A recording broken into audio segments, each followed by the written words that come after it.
Honorable members, we have quorum to transact business as quorum H. I have since established that the bulk of members, honorable members who are in committees on budget issues. There were at least 12 committees meeting because of the strict constitutional timelines. That being the case, I've directed the clerk to publish a supplementary order paper that combines the business of this morning and this afternoon so that we can see if we can dispose of both in the course of this sitting. Okay, clerk.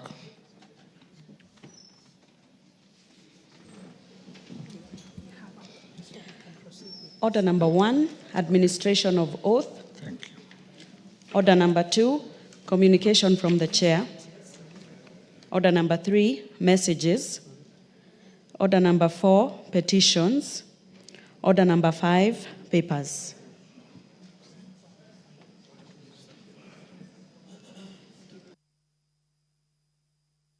Majority.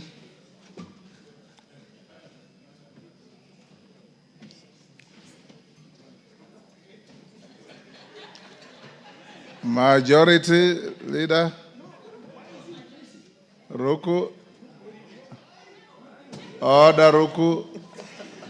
Are you the majority leader?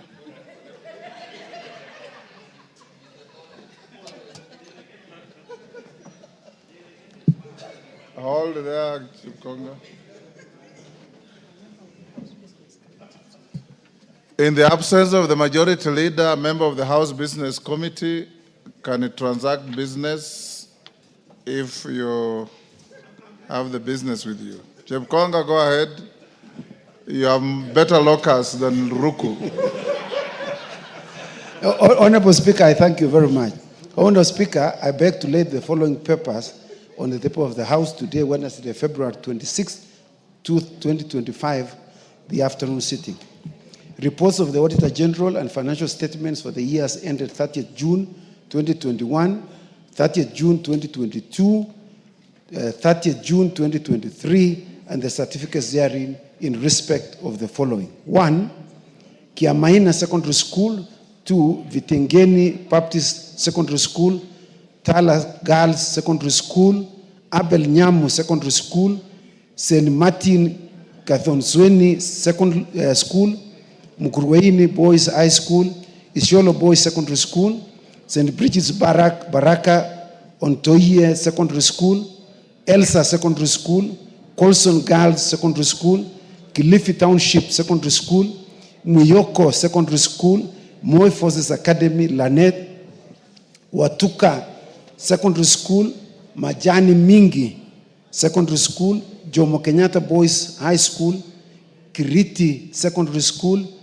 Ntungulu ABC Secondary School. Nyandarua High School. Bibirioni Boys High School. The Hill School Girls, Eldoret. Muindi Mbingu ABC High School. St. Joseph Chepterit Girls High School. Kankubwiri Girls High School. Ribe Boys High School. Utangwa Girls Secondary School. Akuthi Secondary School. Mamangina Girls Secondary School. Murray Girls Secondary School. And finally 30, Shimba Hills Secondary School. I thank you, Mr. Speaker, and I lay.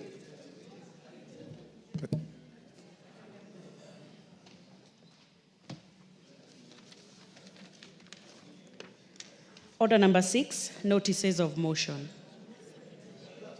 Sabina Chege. Honorable Sabina Chege.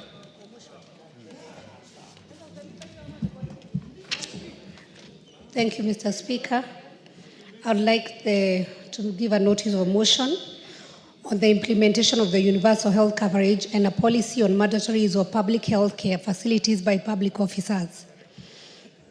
Mr. Speaker, I'm aware that Article 43(1)(a) of the Constitution provides every person has the right to highest attainable standard of health, which includes the right to health care services, Further aware that the government committed to accelerating attainment of UHC to ensure all Kenyans have access and receive essential quality health services, cognizant of the fact that in 2020, the Ministry of Health adopted the Kenya Universal Healthcare Coverage Policy 2020-2030 with the theme accelerating attainment of universal health coverage, which is currently being implemented through the introduction of Social Health Insurance Fund, noting that there is need to increase the quality of care and services provided in the public health sector, concerned that the public health care services lack adequate funds to guarantee quality health care services, further noting that civil servants, public officers, and state officers are accorded a comprehensive medical cover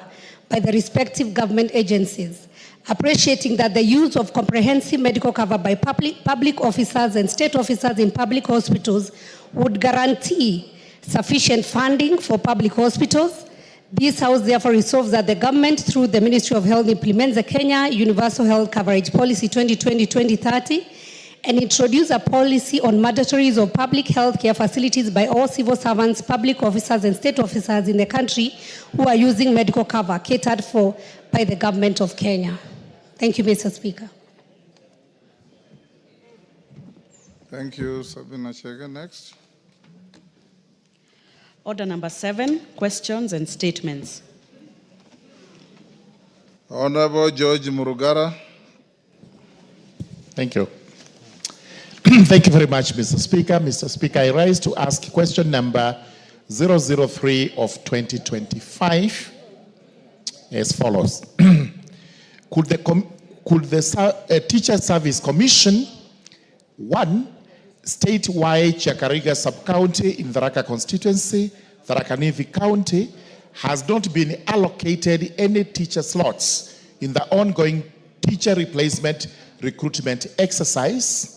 Number 2, elaborate on the criterion used to allocate Tharaka North Sub-County and Tharaka South Sub-County 7 and 42 slots respectively, despite the fact that the 2 sub-counties are in the Tharaka constituency. Number 3, state the reasons that led to the teacher applicants from Chakariga Sub-County being turned away from the recruitment exercise, limiting their chances to secure employment. And number 4, state the measures in place to address the unfair, discriminatory, and illegal conduct of the Commission in turning away the teacher applicants from Chakariga Sub-County from the recruitment exercise, and steps to ensure that the applicants are not left out in the ongoing recruitment exercise. Thank you very much, Mr. Speaker. Chair, Education. Where is Honorable Melly? Any member of the committee? Naomi, tell them to bring. Tonke, you are a member? Yes, Honorable Speaker. Tell your committee to bring a response in 2 weeks. Okay, noted, sir.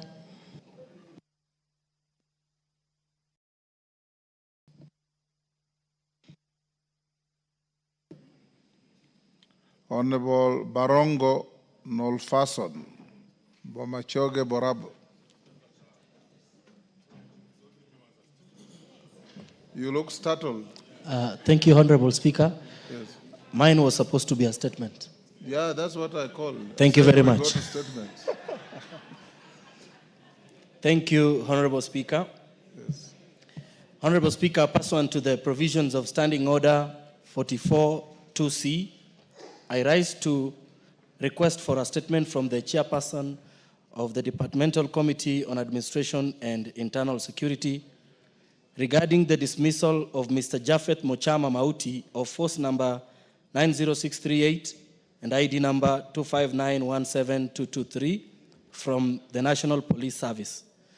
Honorable Speaker, on 21st of November 2016, the National Police Service Commission interdicted Mr. Japheth Mochama Mauti for allegedly being found in possession of 720 rounds of 7.62 millimeter ammunition and 5 liters of rifle oil without proper authorization. It is unfortunate that Mr. Mauti remains interdicted for that long time despite having been acquitted of all charges by a court of law on 25th of July 2019. The court cited the failure by the prosecution to provide sufficient evidence to support the claims. The action by the National Police Service Commission is contrary to the provisions of the Employment Act Cap 226, which outlines the due process to be followed by an employer in termination of employment, including the rights and obligations of both the employer and the employee. Honorable Speaker, it is against this background that I request for a statement from the chairperson of the Departmental Committee on Administration and Internal Security on the following. 1, the reasons why the National Police Service Commission has not reinstated Mr. Japheth Mochama Mauti, despite his acquittal by the court for lack of evidence on allegations leveled against him. And 2, measures that the Ministry of Interior and National Administration has put in place to ensure that all employees serving in the National Police Service who are subject to disciplinary proceedings are fairly processed as per law and respective standard operating procedures. I thank you, Honorable Speaker. Thank you, Barongo. Tongoyo.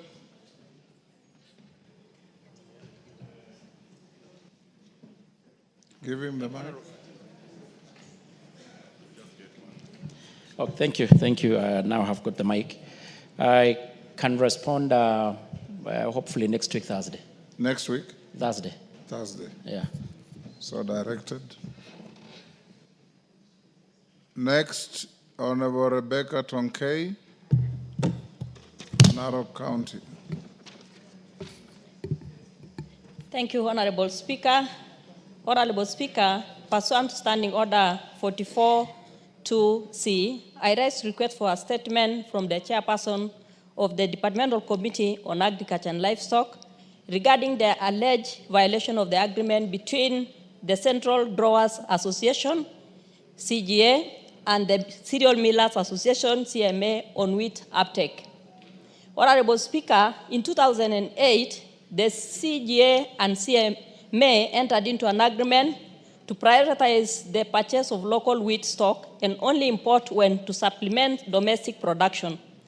The agreement is not only crucial in stabilizing wheat prices, but also ensuring fair market access for local wheat farmers. Regrettably, in the most recent wheat harvesting season, millers are claimed to have violated their agreement, posing a significant threat to local wheat farmers, especially those in Narok County. The failure by millers to fully offtake wheat from local farmers before importing has far-reaching consequences across the entire value chain and key stakeholders who depend on the crops for essential financial obligation and livelihood. Honorable Speaker, it's against this backdrop that I seek a response from the chairperson of the Departmental Committee on Agriculture and Livestock on the following. 1, a response on the national wheat demand, the quantity of wheat harvest in the current season in the country, including Narok County, vis-a-vis CMA's uptake. 2, the step the ministry is taking to cause millers to adhere to the 2008 wheat agreement and purchase locally produced wheat in the current harvesting season before importing more wheat to bridge the deficit. 3, the measures in place to enforce the agreement in the future so as to uphold the integrity of agreement designed to promote the fair trade in the agricultural sector and to protect local wheat farmers from unfair market access due to unregulated wheat importation. 4, the support mechanism be considered to assist farmers in the country, particularly those in the upper Narok region, currently facing likely losses due to approximately 1,500 metric tons of unsold wheat stocks. And then 5, and finally, intervention the Ministry of Agriculture intends to take to cushion wheat farmers in Narok County from losing their properties through bank auctions for non-performing loans arising from the poor market conditions. I thank you, Honorable Speaker. Yes, Honorable Sungul, what is it? Mr. Speaker, if you allow me, I just want to support that request for statement. The statement doesn't need any support. It needs a little bit, Mr. Speaker. You want to be a joyrider? Yes. Mr. Speaker, in support, on Monday this week, there was a huge demonstration by the people of Narok, in Narok town. And this was not a demonstration of the ordinary people alone, but actually the rich farmers of Narok, the main people who farm on wheat in Narok. And the reason is that in the stores of Narok, the wheat is full to the brim, and there is nowhere to sell the wheat. And you know that Narok has always been actually the main place for, apart from Uasin Gishu, for farming of wheat in Kenya. Now, because of some reason, there is a clog somewhere. The wheat in Narok cannot be sold anywhere.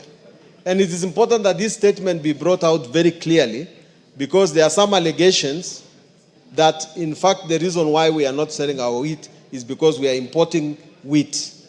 And that imported wheat is the one that is causing lack of market for our wheat. So the minister must tell us, is this a fact? And if so, then the government must buy this wheat and keep it in itself, give the farmers money so that they can continue farming. Otherwise, next year, we will still continue wanting to import wheat. Mr. Speaker, I support. Yes, Tongoyo. You want to be a joyrider? Yeah, thank you, Honorable Speaker. I just want also to ride on what my colleagues Tongei and Sunguli had said.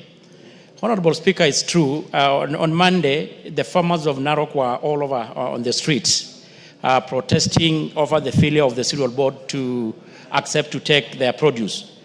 And Honorable Speaker, this is a very, it really should be very concerning to all of us, because we know Narok, especially the belt in Narok North, is the food basket of this country. And actually the failure of the government, of the cereal board, to take this farm produce will renegate even the gain that, of course, we already gotten through the subsidy, the fertilizer subsidy. And they have already even suffered post-harvest losses. And we are so worried that if no intervention is taken as a matter of urgency, there will be actually very little to be salvaged.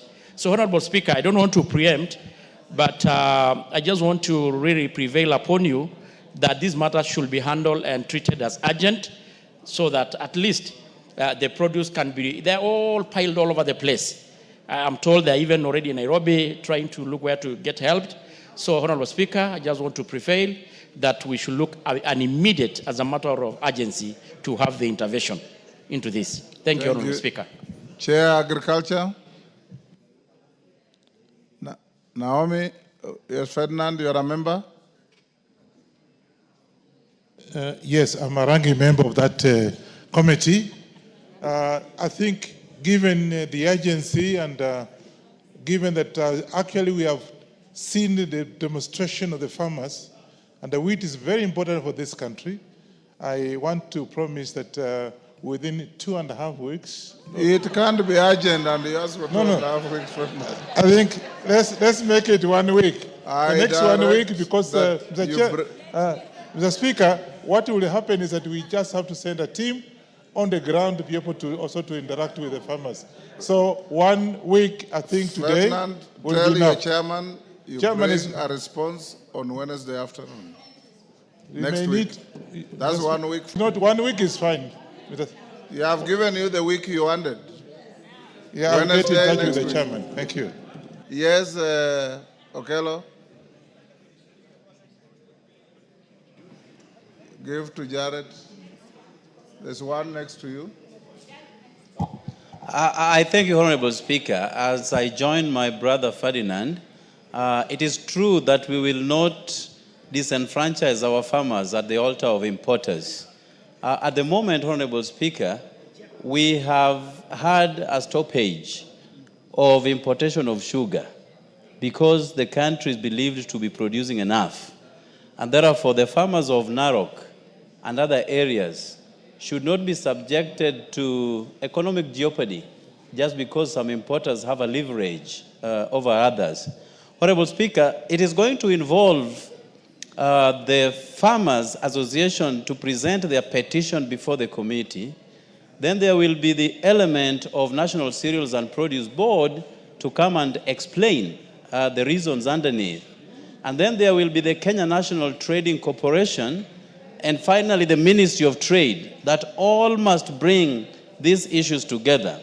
And finally the millers, who ought to bear the burden of purchasing this wheat, must also be brought on board, Honorable Speaker. And therefore, whereas there is great urgency, but I do not foresee a situation where 1 week will be sufficient to bring in all the players into this and come up with a cogent reason that will inform the next course of action for this House. And therefore, I just want to plead with you, Honorable Speaker, that you grant us 2 weeks as a committee to get to the bottom of it, resolve this once and for all, and that our farmers can at least offload the wheat that they have in their stores, Honorable Speaker. And I thank you. Because, what is it?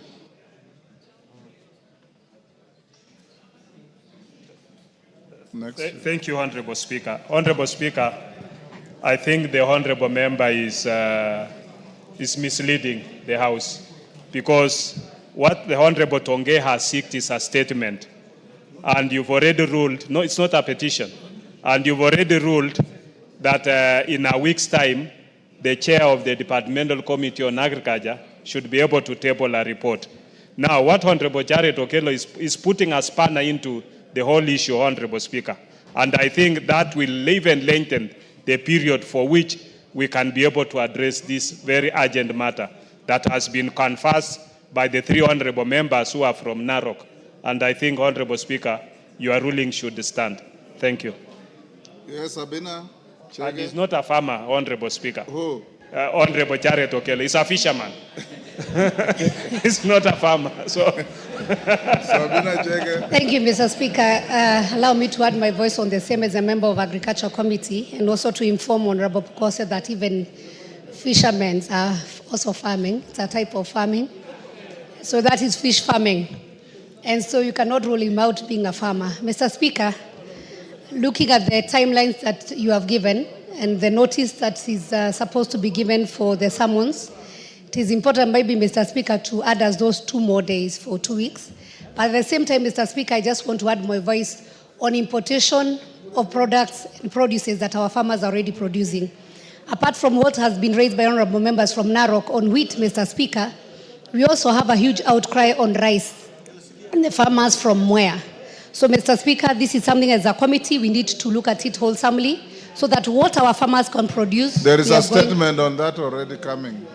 Perfect. So that we can be able to protect our farmers before we import. We make sure we have exhausted what our farmers are already producing so that we empower them and not to look for importation where people are looking for quick money. Thank you, Mr. Speaker. Yes, a member for Elgeyo Marakwet County. Thank you, Mr. Speaker. I just want to add my voice by saying at times the issue to do with farming needs to be handled within a very short time. Remember, farmers, Mr. Speaker, at times depend on the harvest to prepare for the next season. And it is pointless, especially after the government of President William Ruto provided subsidized fertilizer, for farmers to be able to have a bump harvest and then lack market because of importations. It is pointless to subsidize production, and yet there will be no market. So my request is, if the time can be reduced, because I know these farmers have had the produce since August, Mr. Speaker. There is an expense of storage. There is also a danger of destruction by weevils and other insects. So it is good and it is prudent to handle the farmer with urgency and to handle the farmer with importance. Thank you, Mr. Speaker. Direction stands. The committee bring a response on Wednesday next week afternoon. And for the unconvincing reasons advanced by Jared Okello, you don't need to go to all those agencies to bring a response on wheat. Get together. You have today to Wednesday, 2:30, bring a response. Thank you. Member for Turkana Central, Joseph Namwar. Before Namwar, hold on, take your seat. Before you seek your statement, order. This enclave is now notorious for illegal kamkunjis in the house. Yesterday, I called you to order. There was an illegal kamkunji. This afternoon, there's another illegal kamkunji. Yes. And you are, apart from three of you are newcomers. There's a lounge out there where you can go and consult. I also allow you to sit in the speaker's enclave behind here and talk whatever you want to talk. Honorable members, allow me to acknowledge the following before we go on with the statements. In the speaker's gallery, there is Bomachoge Borabu constituency staff from Bomachoge Borabu in Kisii. Munakaribishwa bungeni. In the public gallery, there is Kathoka Comprehensive School from Mwingi Central Kitui and Kisii University from Nyaribari Chache in Kisii. On my behalf and on behalf of the House, we welcome all of you to the House of Parliament. Namwar.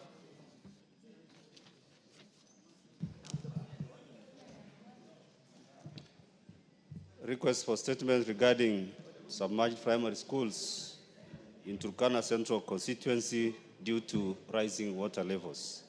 Honorable Speaker, pursuant to the provisions of Standing Order 44-2C, I wish to request for a statement from the chairperson of the Departmental Committee on Education regarding primary schools in Turkana Central constituency which have been submerged due to rising water levels in Lake Turkana.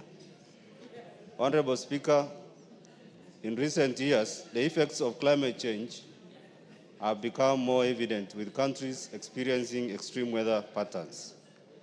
One such consequence has been the rising waters of Lake Turkana, which have displaced settlements and submerged several primary schools. As a result, thousands of learners have been left without access to education. The affected schools, with a total enrollment of 1,442 learners, are Natole, 406, Katula, 202, Merier, 210, Nangolpus, 314, and Ekwar, 310. Unfortunately, many of the pupils have been forced to either transfer to other schools or drop out to engage in work, disrupting their education. To mitigate these effects, the National Government Constituencies Development Fund, NGCDF, has constructed 5 classrooms for Ngimuria Primary School, another institution affected by submersion. However, this intervention remains inadequate, as the United Nations Educational, Scientific and Cultural Organization, UNESCO, recommended 3-kilometer school accessibility requirement is still unmet. This significantly limits access to education as envisaged in Article 43(1) of the Constitution and threatens literacy levels in the region. Honorable Speaker, it's against this background that I request for a statement from the chairperson of the Departmental Committee on Education on the following. 1, immediate interventions in place to ensure the continuity of education for displaced learners at Natole Comprehensive Primary School and other affected schools.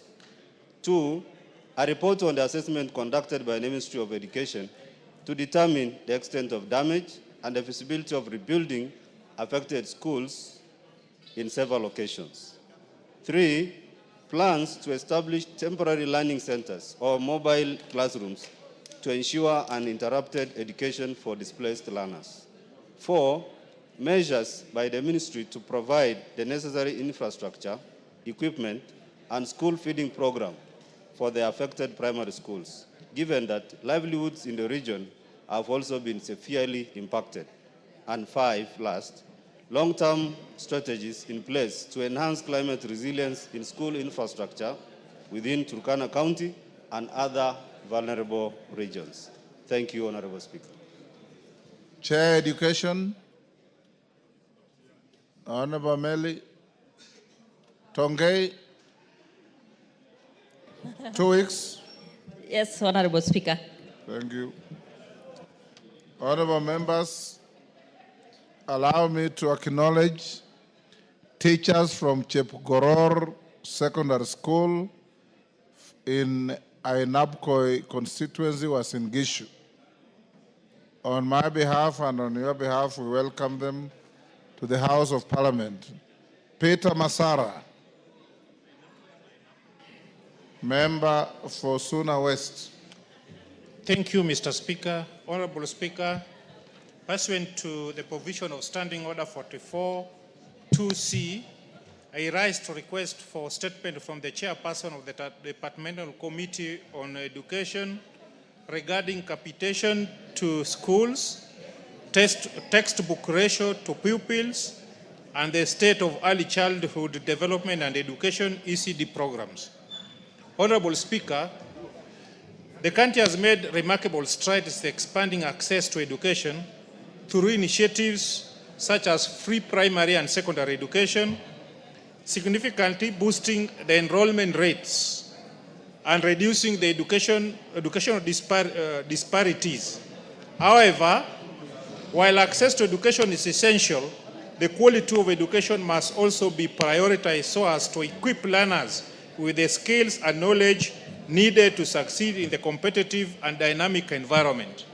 Unfortunately, the current government capitation grants for primary and secondary schools are insufficient to address rising operational costs driven by the inflation and the high cost of living. These financial strains leaves schools struggling to provide essential resources, ultimately compromising the quality of education. In addition, there is need to ensure that the framework for textbook distribution in public school under the free basic education system is designed to boost the quality education provided. Honorable Speaker, pre-primary education is crucial for early character development and cognitive preparedness of a child under Article 186 of the Constitution, devolves early childhood development and education ECD to county government, leaving each county to regulate its own ECD programs. Consequently, ECD programs in some counties have faced significant challenges, including lack of investment by counties, resulting to disparities with regards to poor facilities and underpaid teachers, hindering quality of education and resources available to learners and teachers. Honorable Speaker, it is against this background that I request for statement from the chairperson on the Departmental Committee on Education on the following. 1. Plans, if any, by the Ministry of Education to increase capitation for both primary and secondary schools to caution schools against the high cost of living and inflation. 2. A report on the ratio of textbook to pupils in country, the criteria used by the ministry to determine the ratio of textbook distribution, and measures taken to ensure an equitable ratio countrywide. And finally, a comprehensive assessment of the implementation of early childhood development and education ECD programs under county government, including steps taken to collaborate to ensure standardization for smooth and effective transition of children from ECD to primary school education. Thank you, Honorable Speaker. Thank you, Honorable Masara. Tonkei, that's to education. Honorable Speaker. Hold. There is a joyrider in the person of Honorable Mudhoni. Yes, Mudhoni? Honorable Speaker, I want to thank the member who has brought that statement. Honorable Speaker, it's important that the county governments take full responsibility of the ECD classes and make sure that they rationalize the payment of teachers in ECD so that it's uniform across all counties. Honorable Speaker, at the same time, I want to say capitation, as he has indicated, for both primary and secondary school.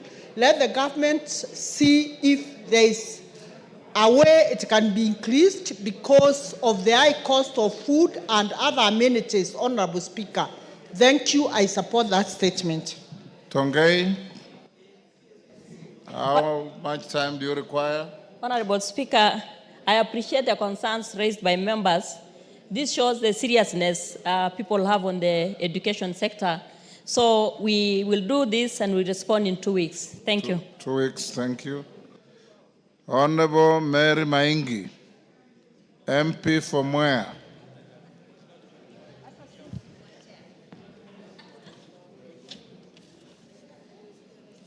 Thank you, Mr. Speaker. Honorable Speaker, pursuant to the provisions of Standing Order 44-2C, I wish to request for a statement from the chairperson of the Departmental Committee on Trade, Industry and Cooperatives regarding importation of rice into the country. Honorable Speaker, rice is the third most consumed cereal crop in the country after maize and wheat.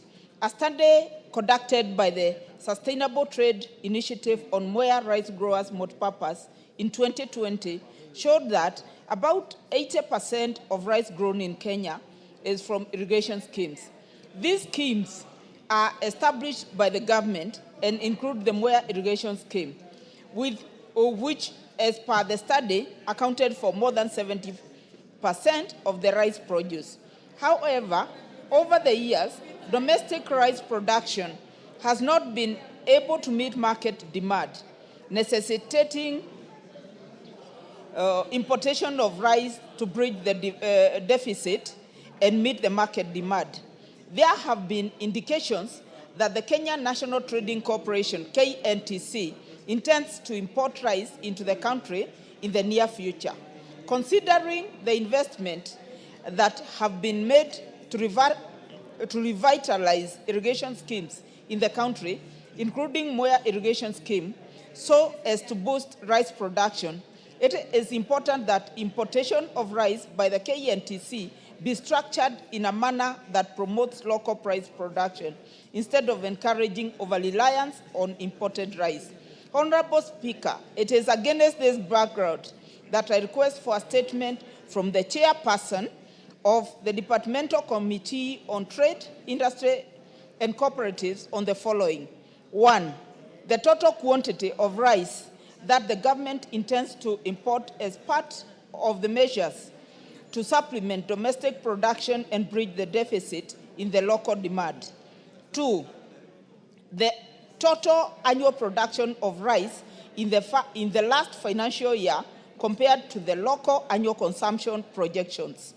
3, measures in place to support farmers within the rice growing areas like Mwea to increase rice production for the country to cut down on over-reliance on imported rice. And 4, the steps being taken to caution rice farmers in the country from likely unfair market competition that could arise from saturation of the market by imported rice.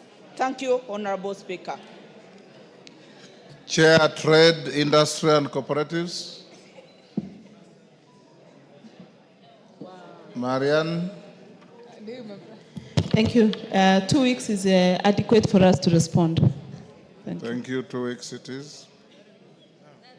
Stephen Mogaka, Honorable Stephen Mogaka, West Mugirango.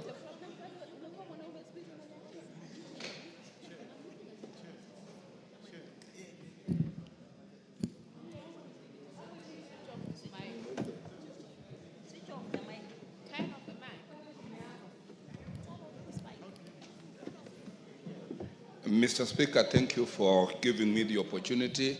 I do request that you defer my statement to later, because I do not have it at the moment. I don't have an approved copy. Thank you, Mr. Speaker. What did you say? Sorry. Thank you, Mr. Speaker. You had it deferred? I am pleading, Mr. Speaker, that you defer. To when?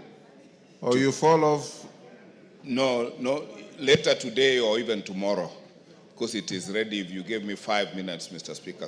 So tomorrow afternoon. Tomorrow afternoon. I'm most obliged, Mr. Speaker. Thank you, Stephen. Irene Mayaka. Thank you, Honorable Speaker.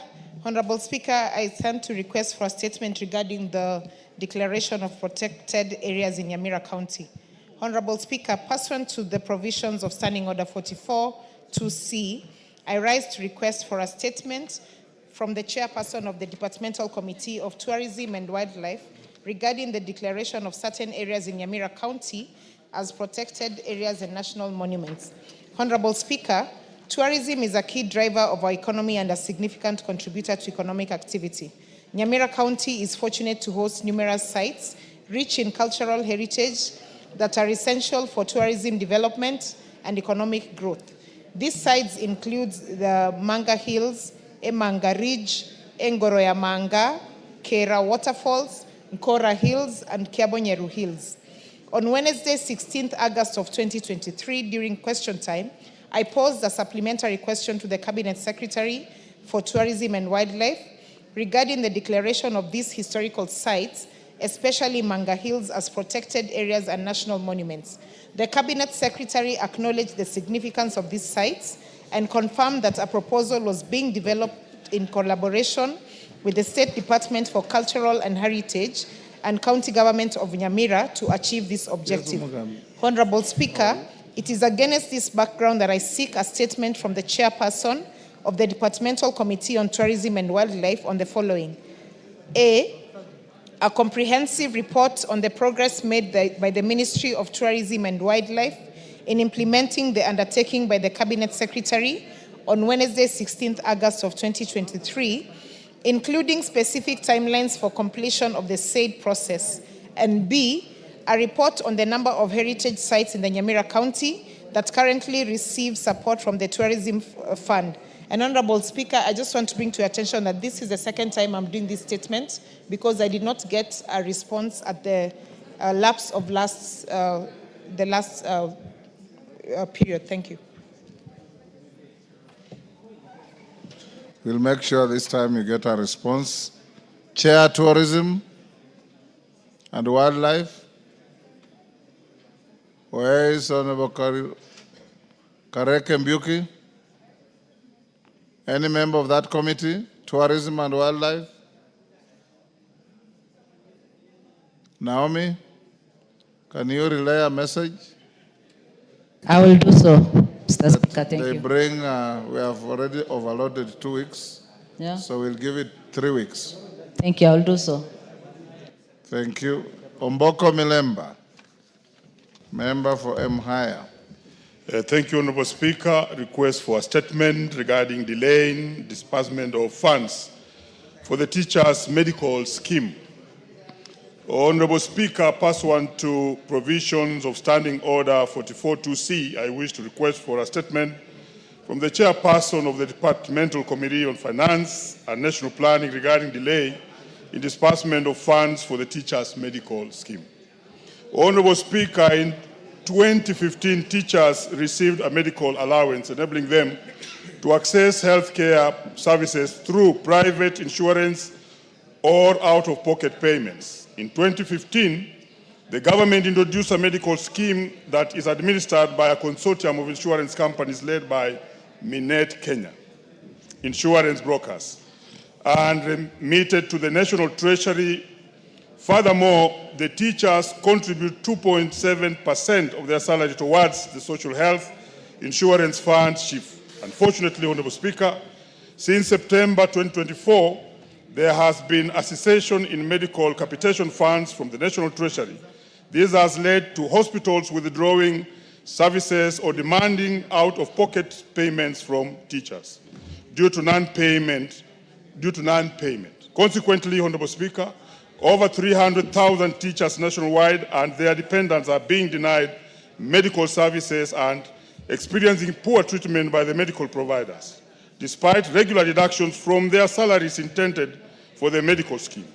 Failure by the government to remit these funds not only violates the rights of the teachers to healthcare as enshrined in the Constitution, Article 43(1) of the Constitution, but also undermines the dignity and productivity of the teachers.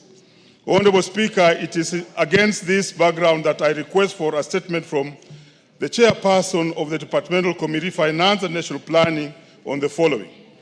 Reasons for the delay in disbursement of funds to the teachers' medical scheme, considering the constant monthly reductions from the teachers' salaries. 2, the status of disbursement of the 11 billion owed to hospitals by the National Treasury, the total amount of funds remitted towards the medical scheme in the financial year 2024-2025, and the outstanding balance. And thirdly, measures the ministry has put in place to ensure prompt and regular disbursement of funds to hospitals under the teachers' medical scheme to prevent similar delays. Honorable Speaker, 3 things happened.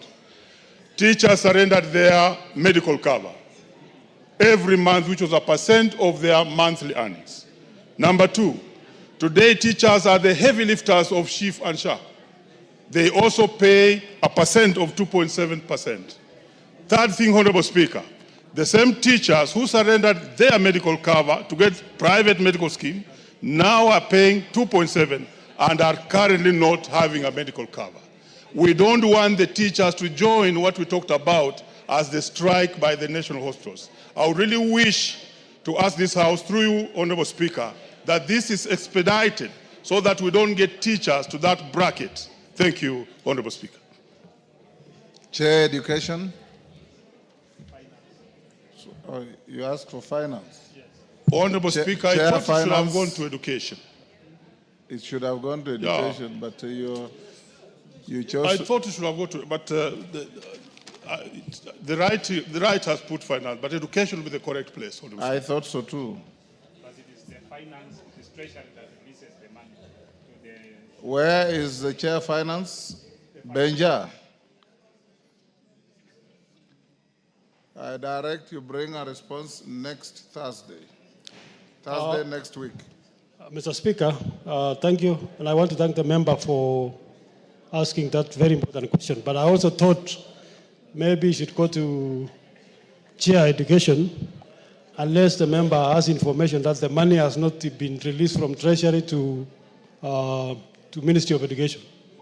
I honestly think you should have directed your question to Education. Otherwise, you'll enjoy a ping pong from one. Give me some mic. Honorable Speaker, I plead with you that you direct that question to the Chair Education. That the question, Naomi, be directed to Education. Who is here from Education? Where is Tonkei? Tonkei has left. Masara, you are in Education? Pardon? Mr. Speaker, give me 1 minute to say something on the same statement by Honorable Molemba. Go ahead. Mr. Speaker, I'm really imploring on you. The suffering on teachers on issues on insurance and their health care should not be taken lightly, Mr. Speaker. These are the people who are really on the ground serving our students and children. If their insurance cover is not, their money is not being remitted in time, it brings suffering to many because teachers are guardian to so many other people. When they are in trouble in terms of health, Mr. Speaker, it's the society. So despite the fact that Mr. Molemba represents the union, we as the representative of the people, we need to add our voice on this so that teachers' welfare should be taken care of and also all Kenyan in terms of insurance, Mr. Speaker, the health insurance, Mr. Speaker. That's what I wanted to add on it and implore upon you for those particular committee chairmen to bring a concrete information which can give hope to these teachers, Mr. Speaker. Thank you. Thank you, Naomi. Can you inform the Chair Education to bring a response on Thursday next week? I will do so due to the seriousness of this matter. Thank you. Next order.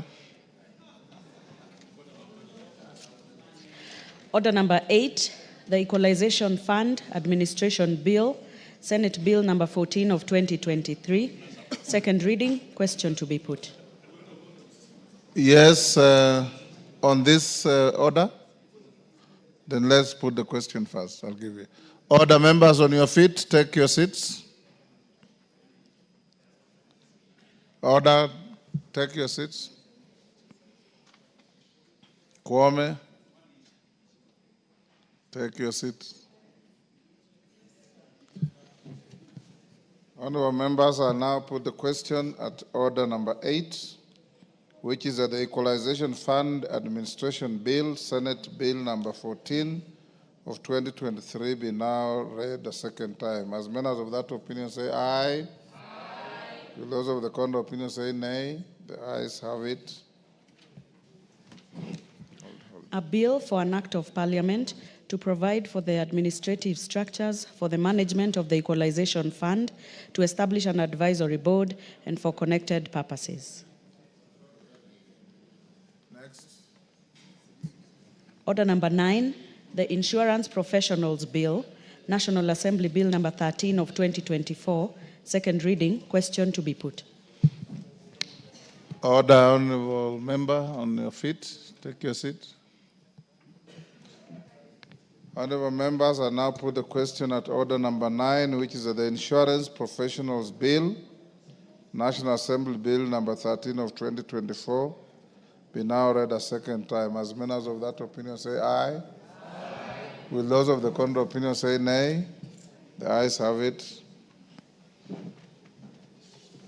A bill for an act of parliament to make provision for the establishment of the Insurance Institute of Kenya and the Insurance Professionals Examinations Board, to provide for examination, registration, and regulation of standards and practice of insurance professionals, and make provision for matters concerned therewith and incidental thereto. Next. Order number 10, the Institute of Social Work Professionals Bill, National Assembly Bill number 17 of 2023, second reading, question to be put. Thank you. Order, member for Vihiga, take your seat.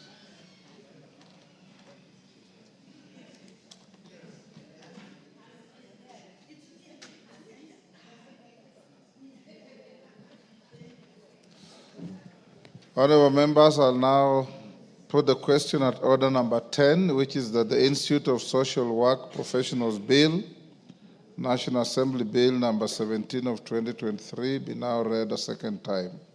As members of that opinion say aye. Will those of the contrary opinion say nay? The ayes have it.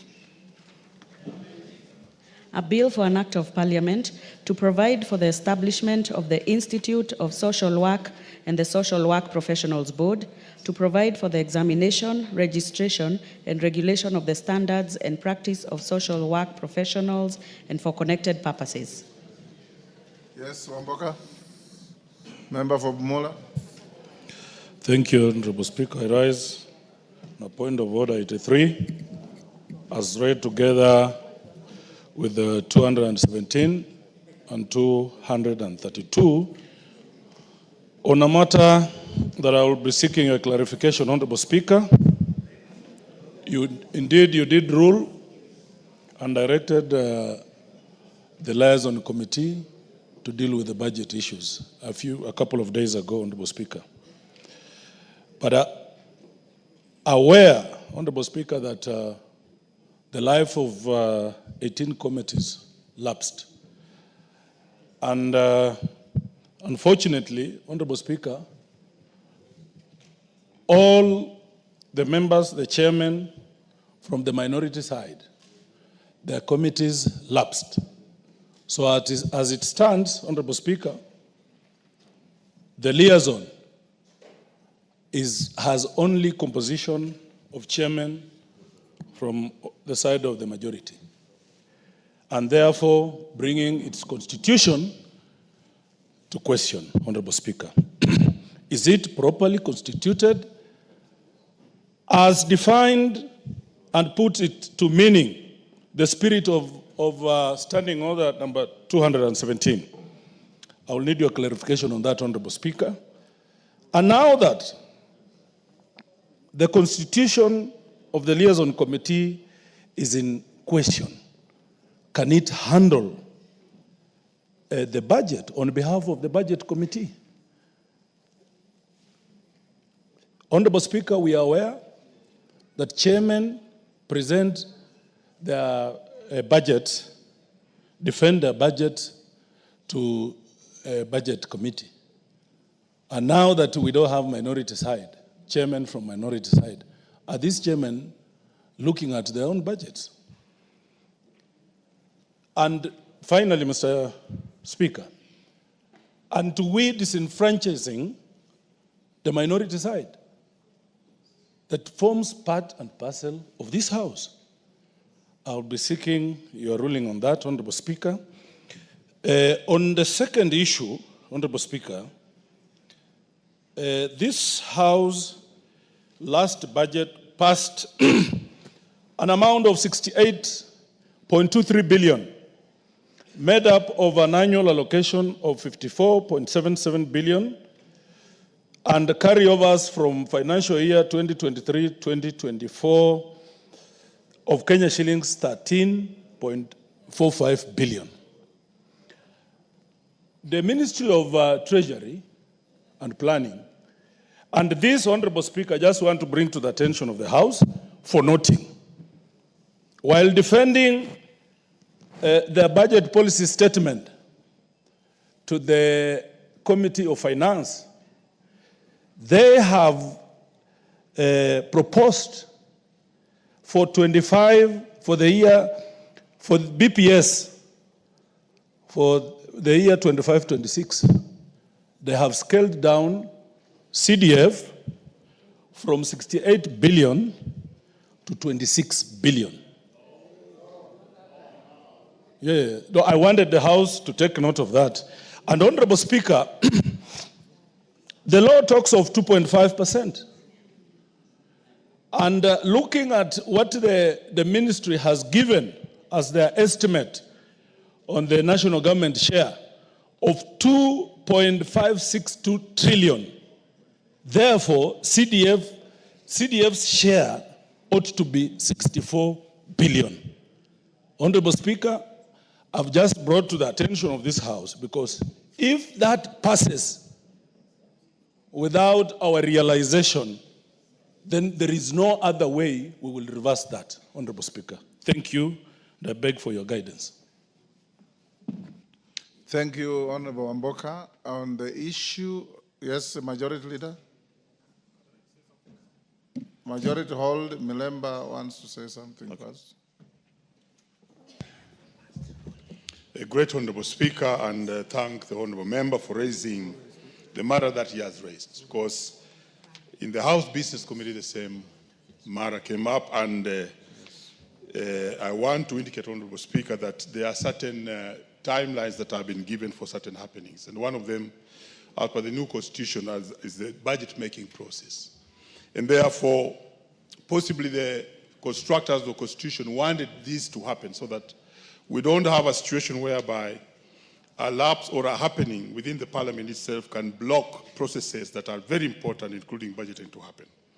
Number two, Honorable Speaker, I believe, but of course your direction will be important, that the House, when it sits and when these committees are constituted, they sit as a House and they don't sit as minority or majority. And this should actually make us be comfortable when we have such a process going on. But also very important is to remember that by the time we closed, or by the time the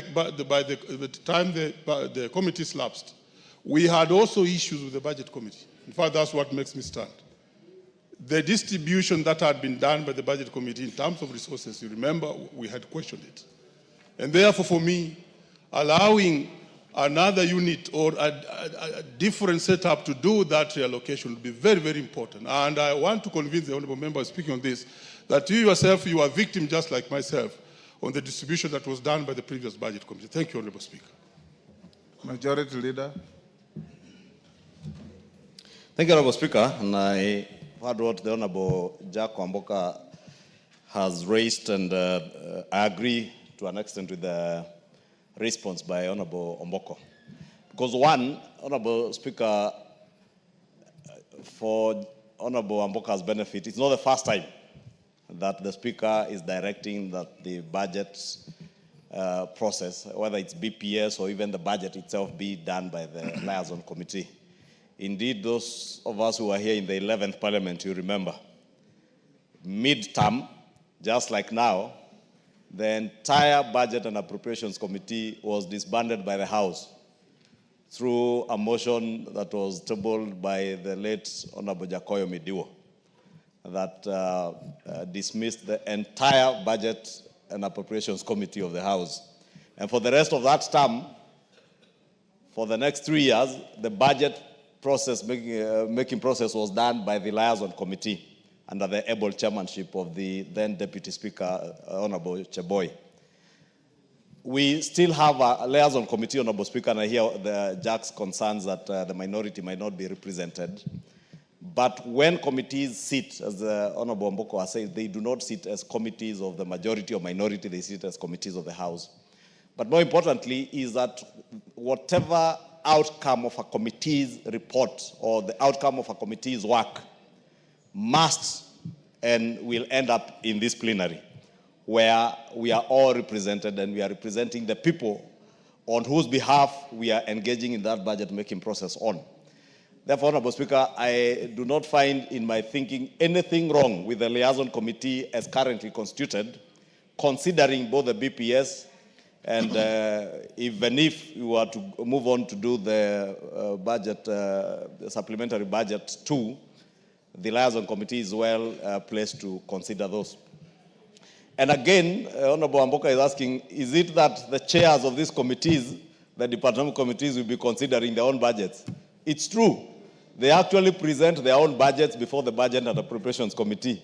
And what the Budget and Appropriations Committee does is to weigh what has come from each of the departmental committees. And the chairs of the departmental committees, I remember when I was chair of the Budget and Appropriations Committee, some chairs opted to request to sit in the Budget and Appropriations Committee as we considered what was also coming from other committees, so that they're able to understand from the ceilings they have what is being taken away from the departments and going where.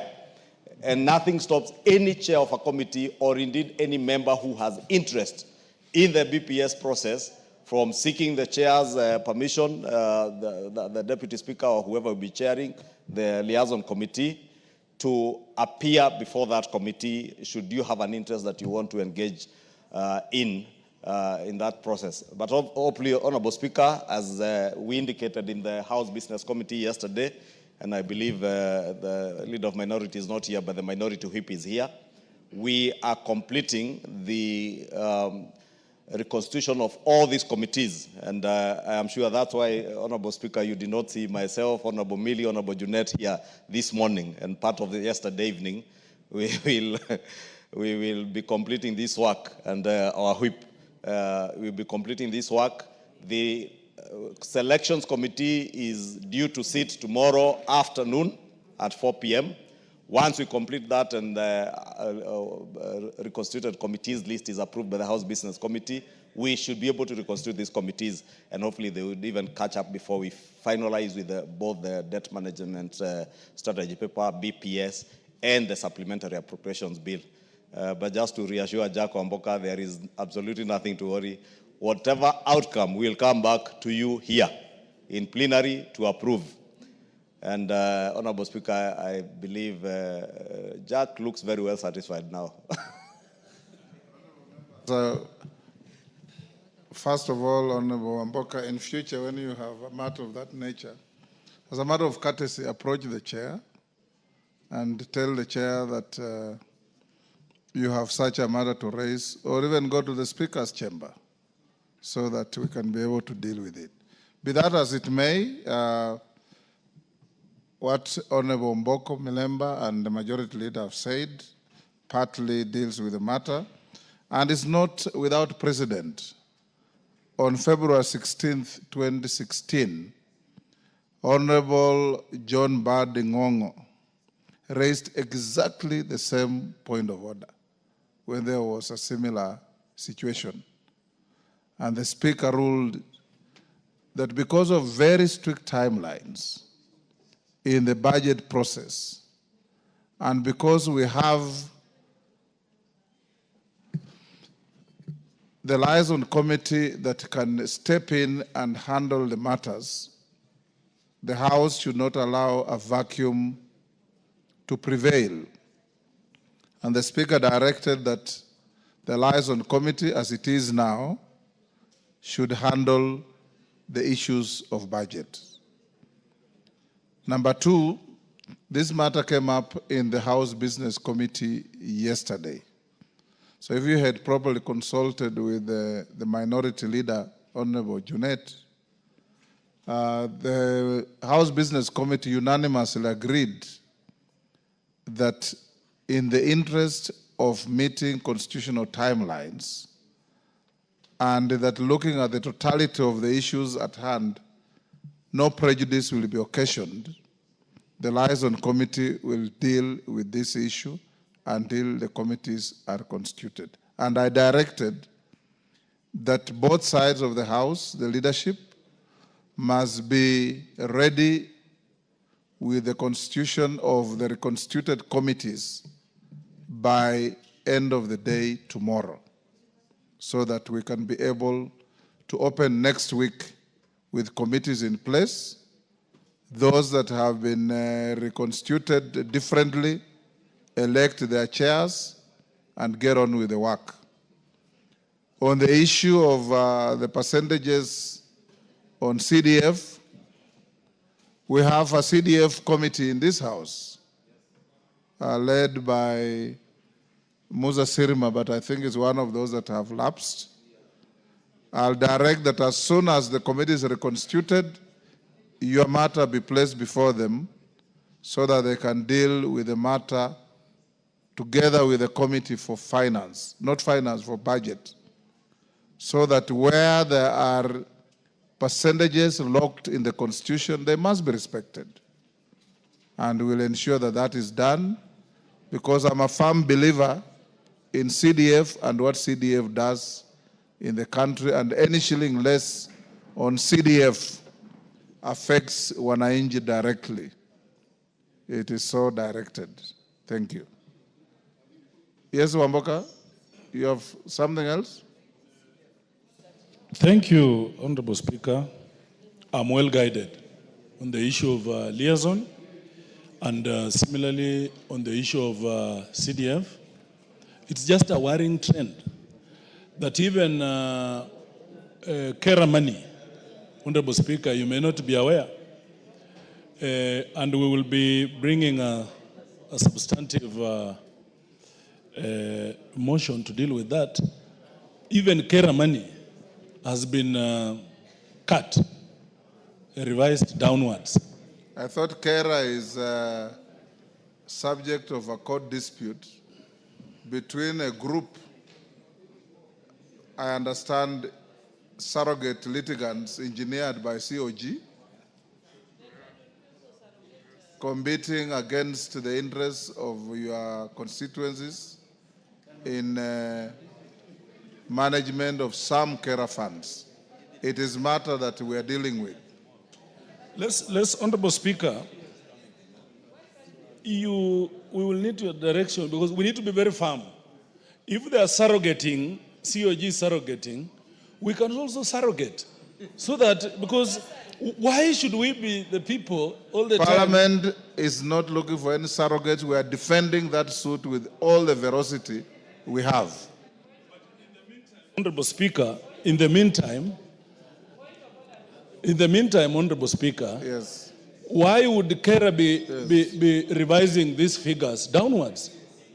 As the case is in court, why can't the status quo remain? Yes, as Millie. the case continues. Yes. Thank you, Honorable Speaker. Yes, yes, Millie, then cases. Thank you, Mr. Speaker. Mr. Speaker, my concern from what you've just said, that as National Assembly, we are not surrogating, we are defending. Yes. Mr. Speaker, when you are always under attack, sometimes attack is the best defense. Mr. Speaker, if the COG is actually surrogating somebody else to take away work that helps in our constituencies, and yet, very clearly, COG under the 4th schedule have no constitutional mandate to give bursaries. But because we know it helps people, we are closing our ears and our eyes to the fact that what they're doing is actually unconstitutional. So instead of defending, why don't we also attack? So that we are all fair. It's the National Assembly has very many brilliant minds. But I don't know, like Paul says in the Bible, you foolish Galatians, who bewitched you? Foolish parliamentarians, who bewitched you? Why are we allowing people to always attack parliament? When we also have brains, we can also attack in courts. If they want to take away care that helps our people, then let us go to the Constitution. ECD, there is no bursary for ECD. The constitutional mandate for governors are very clear. On education, ECD. I don't know any child that pays bursary for ECD. We only keep quiet because we know it helps our people. But if you want to bring the war on, bring it on. We will meet you halfway. Cases.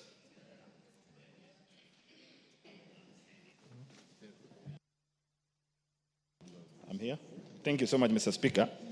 My concern, Mr. Speaker, is drawn from continuous, systematic micromanaging of treasury issues on matters that touches our people directly on the ground.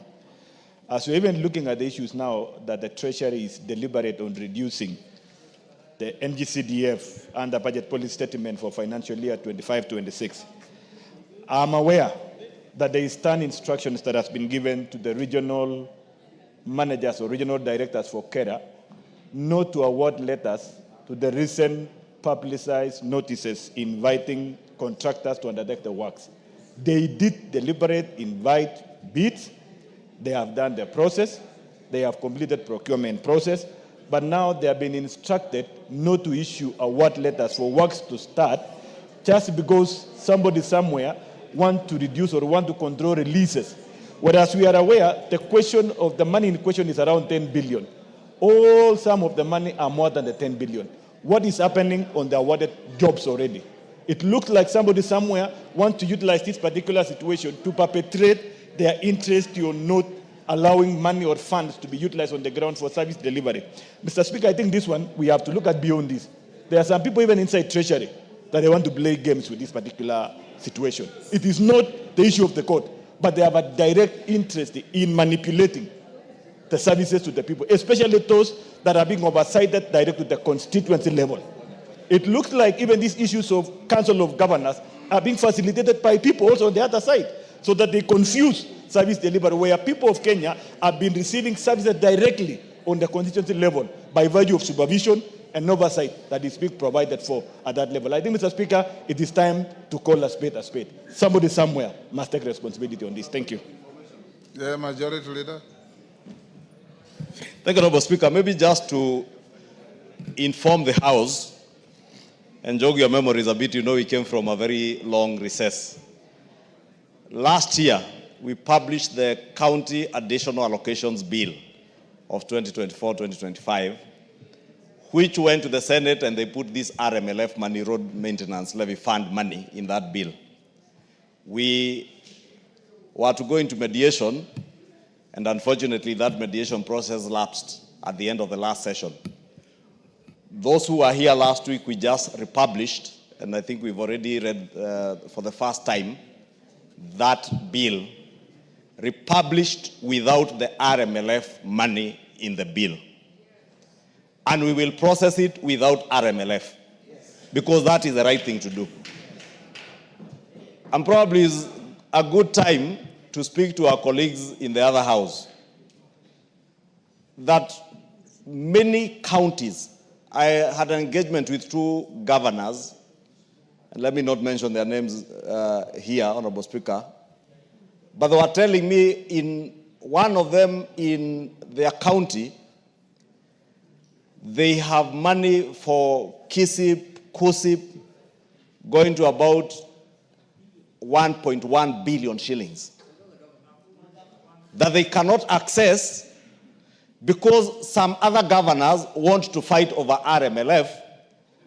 And they were telling me in their county, RMLF, they would only get 113 million. And the governor was asking me, what sense is there to fight over 113 million and lose for my county money going especially to the most critical elements like healthcare, provision of water, and even roads, urban roads in towns that are helping that county generate additional revenue to the tune of 1.1 billion shillings. Honorable Speaker, there are few governors, very few of them, who are hinging on this thing of RMLF.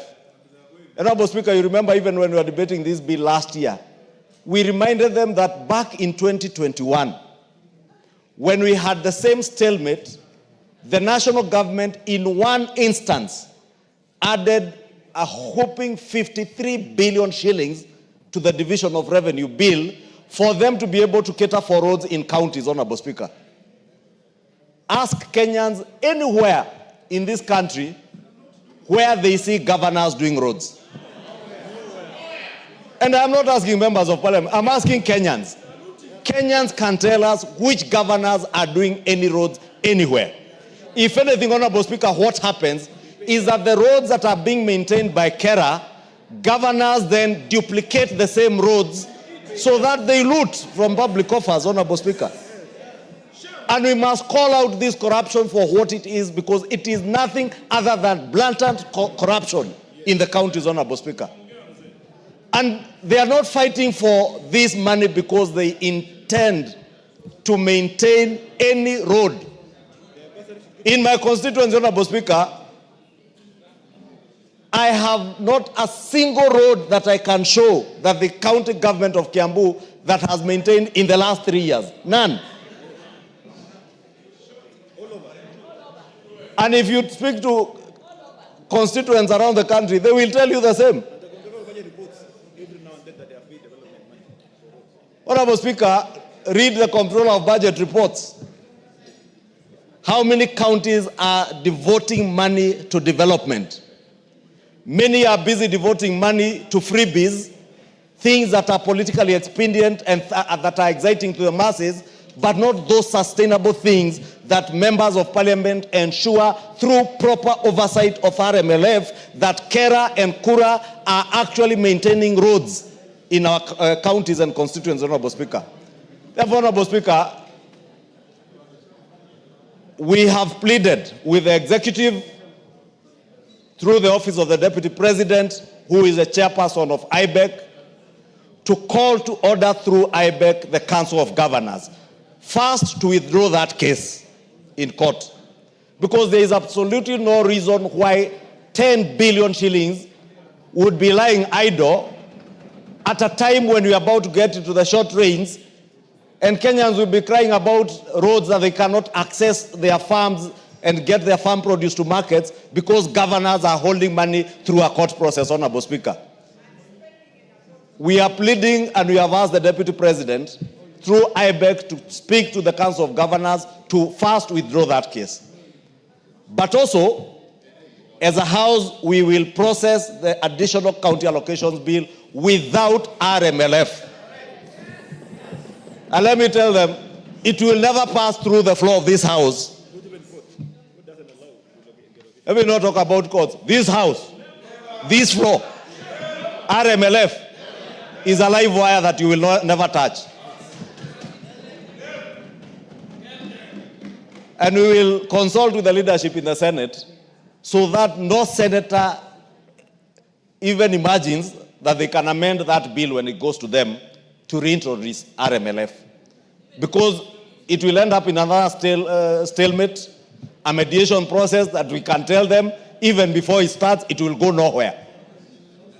Leave RMLF money, let KERA and KURA maintain the roads they maintain. Lastly, Honorable Speaker, speaking to the executive and the minister in charge of roads and infrastructure, and probably together with the Council of Governors, it is high time now that we properly reclassified all our roads. Proper reclassification.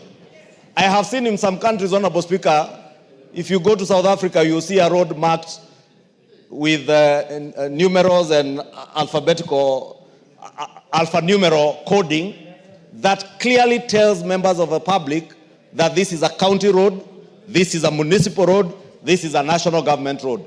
We must get to that level where the Ministry of Roads and Infrastructure does proper classification of roads such that if we have national government roads class A, let us know this is NGA, National Government Class A. If we have a county government road, let it be CG Class D or Class A or Class B, so that even Kenyans, and name those roads, so that also these members of parliament are not bashed by their constituents, because we are the ones constituents are close to. They keep bashing members of parliament over roads that do not concern members of parliament, because they have no budgets for them.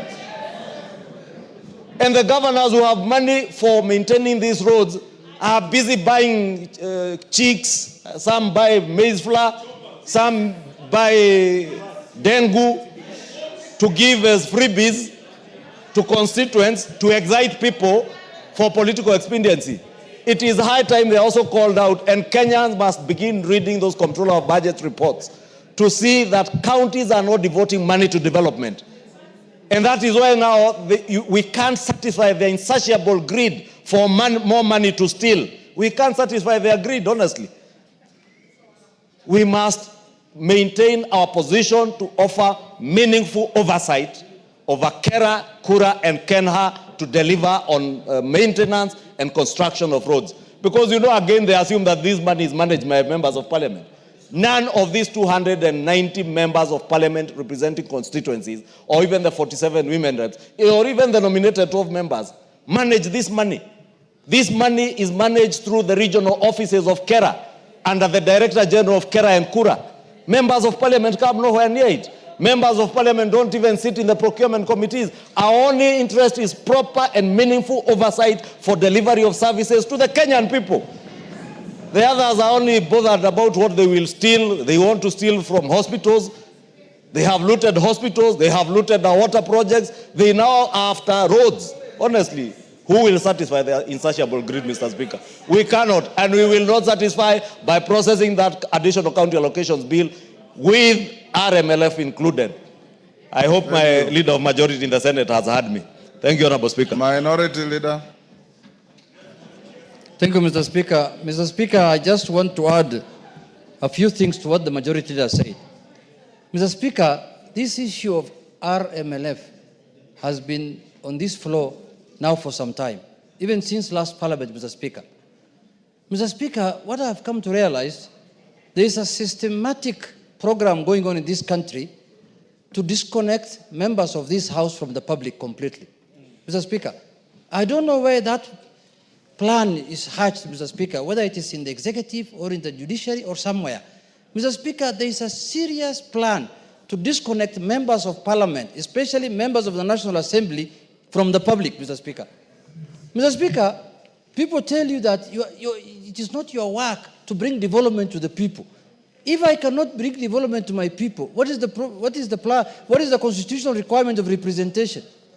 You represent people so that you can speak on their behalf on the floor of the House to get resources to the public, Mr. Speaker, if I understand it well. Mr. Speaker, this is something that this House will not accept. Mr. Speaker, look at what's happening in the counties. We are not against devolution. We completely support devolution, Mr. Speaker. But, Mr. Speaker, we have to reanalyze since the last 10 or 12 years whether devolution has worked for this country. The only things we see in devolution is conferences every year that shows us beans, ndengu, carrots, cucumber, cassavas grown in our areas, Mr. Speaker. Those things have been happening since independence. My grandmother has been growing cassava since Kenya became independent, Mr. Speaker. That's what you are being shown in devolution conferences. There is nothing serious that has happened in terms of devolution since devolution came into place, Mr. Speaker. Truth must be said. We must be truthful to the people, Mr. Speaker. Look at the amount of money that has been devolved in this country. Trillions of shillings since devolution came into place. Nothing to show for it. Nothing, completely nothing, Mr. Speaker. Let's be honest to Kenyans.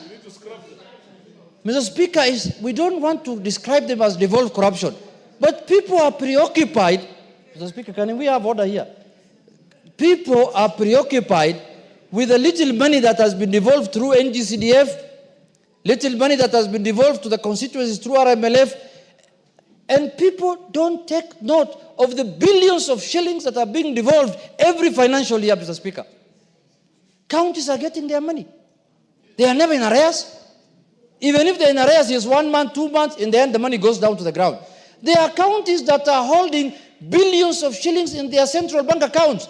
I was reading in the newspaper the other day that there are counties that have not spent 48 billion shillings, Mr. Speaker. They are lying idle in their account. And they are still demanding for more money. They're saying, oh, the national government has not devolved. Lastly, Mr. Speaker, these people who are calling themselves here Nairobi, Kera and Kura, these people must know that these are organs of national government. They are not part of county government. They are oversighted by this house. This Director General of Kera, Mr. Speaker, this man is a joker. I can tell you for true. He thinks that he is supposed to report to counties. Which governor oversights him? Which county government oversights him? That man must be dragged here to this house under full committee of the full house, Mr. Speaker. And he must be told in no certain terms that he is supposed to report and to the National Assembly, Mr. Speaker. This is a man who thinks that he is supposed to work with county government. Which county government is giving him money? Mr. Speaker, you can go around to every constituency today, and we'll take you around as a speaker. The roads that are maintained by constituency development, by this RMF through the constituency, are known. In every constituency, they're not even more than 4 or 5. Majority of the roads are classified as county roads, and they're in pathetic condition, all of them. And they're asking for the RLMF for the constituency. The ones for the constituency are well maintained. Actually, the national government is trying its best to even tarmac majority of the county roads.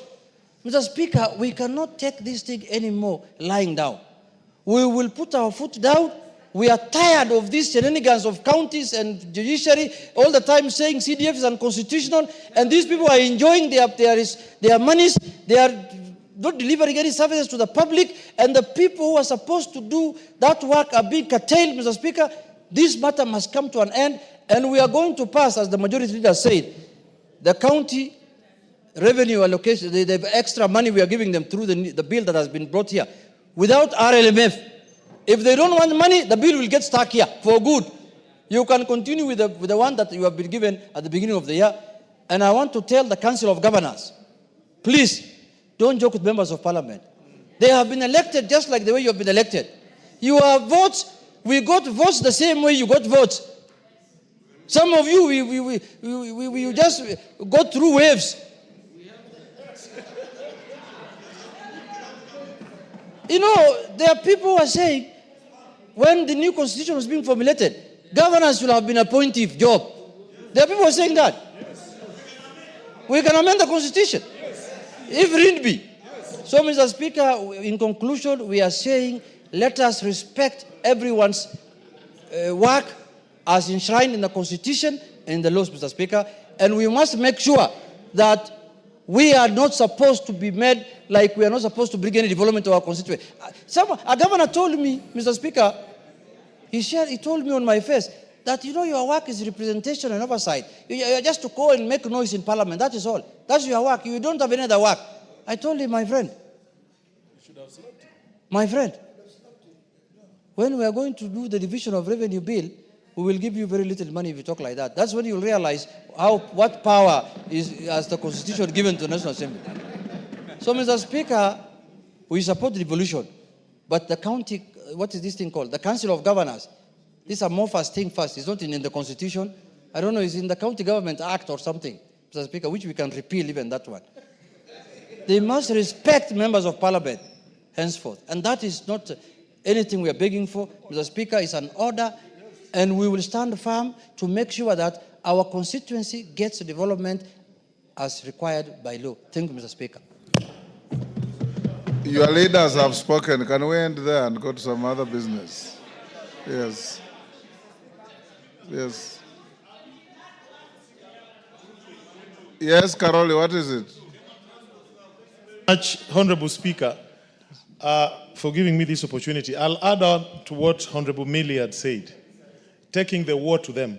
Honorable Speaker, 12 years ago when we were writing the new constitution, the original proposal was to have 14 counties plus Nairobi. There were supposed to be only 15. We ended up with 47. During this period, we've seen what is happening. Most of the counties, as a matter of fact, have nothing to show for. You go to counties, what the governors do are cultural festivals. In a year, there'll be 6-7 festivals. You don't even know which one you are at. There'll be this, there'll be that. County governments are building posho mills, others are building rice mills, things that even the central government is already divesting from. Mr. Speaker, I belong to a small group which is already doing a study whether the structure that we have for devolution is sustainable for Kenya. And the preliminary conclusion is that it is not. As a matter of fact, what would be more sustainable is to protect devolution and devolved funds, but to channel them through constituencies. And what that would mean, I'll give an example. Turkana, that gets about 11-12 billion per year with 6 constituencies, each constituency for direct development would have 2 billion a year. In Suba South, the calculation that we have done, if I was to oversee the constituency for 10 years at the current amount of devolved funds, in 10 years we'll have resolved all the road networks, built hospitals, finished all the schools. We will be talking about new things. So I think the war that we should take to them, building on what Honorable Milia said, is to relook at the constitution and the structure of devolution and take away the counties and protect the funds, but channel them as development funds directly to the constituencies. Because that is what is working in this country. All the other things are not working. And that is the war that we need to take to them as a house. And probably if this house, on a bipartisanship manner, can come up with a working group to explore this and review, using experts, exactly what we are proposing, we will help this country. Devolution in its current structure is not sustainable, will never work. It's a den of corruption. It's a den of incompetent people. You go to functions, governors have carried truckloads of people praising them. Another group has brought people fighting. I don't know. It's all chaos. It's not working for this country. Thank you, Honorable Speaker. Yes, Chepkonga. Thank you very much, Honorable Speaker. Honorable Speaker, I want to join my colleagues. Honorable Speaker, I want to remind them. 2 Peter chapter 1, verse 12. The Bible says, remind them even though they know. Mr. Speaker, I want to remind the Council of Governors, even though they know that Article 95 of the Constitution is very clear, and it does not exist anywhere in any other article, Mr. Speaker. And it reads, for the avoidance of doubt, that the National Assembly represents the people of the constituents and special interests of the National Assembly. It says in 2, Mr. Speaker, the National Assembly deliberates on and resolves issues that are of concern to the people. Mr. Speaker, there is no other person in Kenya that has the power to resolve issues that are of concern to the people. It is only this House, Mr. Speaker. Even the courts themselves, I am being reminded by a layman here that the courts are also don't have power to resolve issues that are of concern to the people. Mr. Speaker, the other day we increased the RMLF from 18 shillings to 25. And now because we increased that money, they are now salivating. The reason we were doing so, Mr. Speaker, was to resolve issues that are of concern to the people. Mr. Speaker, in the last government, they launched about 10,000 kilometers of roads. And Mr. Speaker, there was no money to pay for those roads. And it is necessary that the RMLF was increased for purposes of paying off the outstanding bills with regard to those roads that have been constructed in those counties, Mr. Speaker. And so, Mr. Speaker, for someone to come and say that they are holding 10 billion shillings because they are salivating for the 7 or 8 shillings that was increased is completely unfair and unconstitutional, Mr. Speaker. You know, people just read Article 95 and they just go to sleep. Article 95 says members of parliament have 4 roles: oversight, budgeting, representation, and legislation. Mr. Speaker, we budget. There is no one else under the sun in Kenya who has the role of budgeting of the resources of this country, which Kenyans pay as taxes, Mr. Speaker. In fact, the Senate or any other body cannot originate a money bill. It can only be originated from this house. That is the reason why Kara could not be passed until this house agrees. Mr. Speaker, we are not begging the Council of Governors.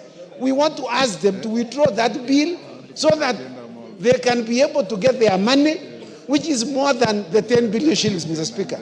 As members have just said, I also come from a constituency.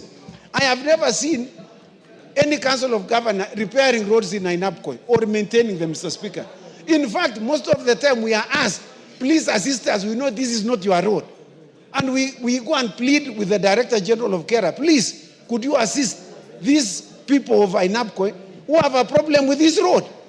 And you know, Mr. Speaker, it is not a Kera road, it is a county road, Mr. Speaker. And we can give so many of them, there are plethora of roads that have been repaired by Kera that has nothing to do with what has been apportioned to them. And so, Mr. Speaker, we must stand very firm. In fact, we have now learned something, Mr. Speaker, that we can use the Sakaja route to stop some people from doing some funny things. No, I'm not saying it's a Sakaja route. No. The Sakaja route, Mr. Speaker, is very unfair. That is criminal conduct. It is you a very criminal conduct. Justify but we are saying... that is criminal conduct. But we are saying, Mr. Speaker, we have just learned bad habits recently. There is no justification for that. I agree with you, Mr. Speaker. Yes. There's no justification at all. Yes. For people to pour cabbage on people's gates. Yes. You know, NEMA must in fact take action. That's what the majority leader is saying. Mr. Speaker, we are saying... Are you saying, Jebkonga, if KPLC demands power payment from you, you go and cut down their polls? No, Mr. Speaker, that's what I'm saying. It is absolutely criminal. It's a criminal enterprise. They are involved in some criminality, Mr. Speaker. Yes. And it is that we don't have any... No country will condone that kind of criminal behavior. Yeah, but we would like to ask the Senate to call to order Senator Sakaja for dumping waste on KPLC, Mr. Speaker. That is conduct unbecoming. And the reason why people see us this way, Mr. Speaker, is because we are gentlemen and gentlewomen. And we like to follow the law. But we should not be taken like we have no teeth, Mr. Speaker. We can fight. There are no gentlewomen, there are ladies. Oh, sorry, Mr. Speaker. They are gentle ladies. No, it's just that one of them was being told she was not properly dressed yesterday. Okay, finish up. Yeah, I thank you, Mr. Speaker, and I support. Honourable members, I'll close with Otienda Amolo, then Kainan, then GK. Only those, then we go to the next. Thank you. Thank you, Mr. Speaker. Exercise some brevity. Mr. Speaker, first is information to the members. As the members are aware, we are in court on the NGCDF matter. Yes. And it's currently before the Court of Appeal. And just next week, on 6th of March, we are appearing for directions. As we had indicated to the members, the court, we are fast-tracking the hearing. But that notwithstanding, it does not give anyone any authority to reduce anything. But the beauty with it, ultimately, members, is that we are the ones with the power. The executive can only make proposals. So it is within us to change what we need to change. And I agree with the ruling with the Speaker earlier that we must proceed as a matter of necessity. Secondly, on the RMLF matter, it is very interesting, Mr. Speaker, that the very people who are with us in court, who challenge the NGCDF matter every day, who litigate up to the Supreme Court and come back and restart again, have never found it necessary to challenge any of the exercise of authority by the counties, including the bursaries. Strictly speaking, the county governors are supposed to deal with ECD and TVCs. Now, TVCs, you end up with students coming to the members of parliament to support them, even the institutions themselves. One would have thought that the governors would actually concentrate on the areas of their jurisdiction before they spill over. But many of us have usually not complained because in most of our constituencies, students are needy. So that even with all that, you still find other students who don't get it. But when then the same governors want to encroach into our area, then it calls for us to demonstrate that our power is not just latent, it is potent. And in that respect, Mr. Speaker, I think that as we go along, and we don't have to wait for your direction on this, we as members will be taking on these governors on many of these things, in court and outside court, in matters we filed and those ones filed by others, so that we can get what we call an equilibrium of power. So that people understand that actually this is where the power lies. It does not lie in courts, it does not lie in the executive, it lies here. Courts can interpret the law anytime, and they can interpret our actions anytime, but ultimately, they cannot stop us from making legislation however we want. Courts cannot stop us from exercising our powers in terms of the budget however we want. Let's send a caution to the governors that what's good for the goose is good for the gander.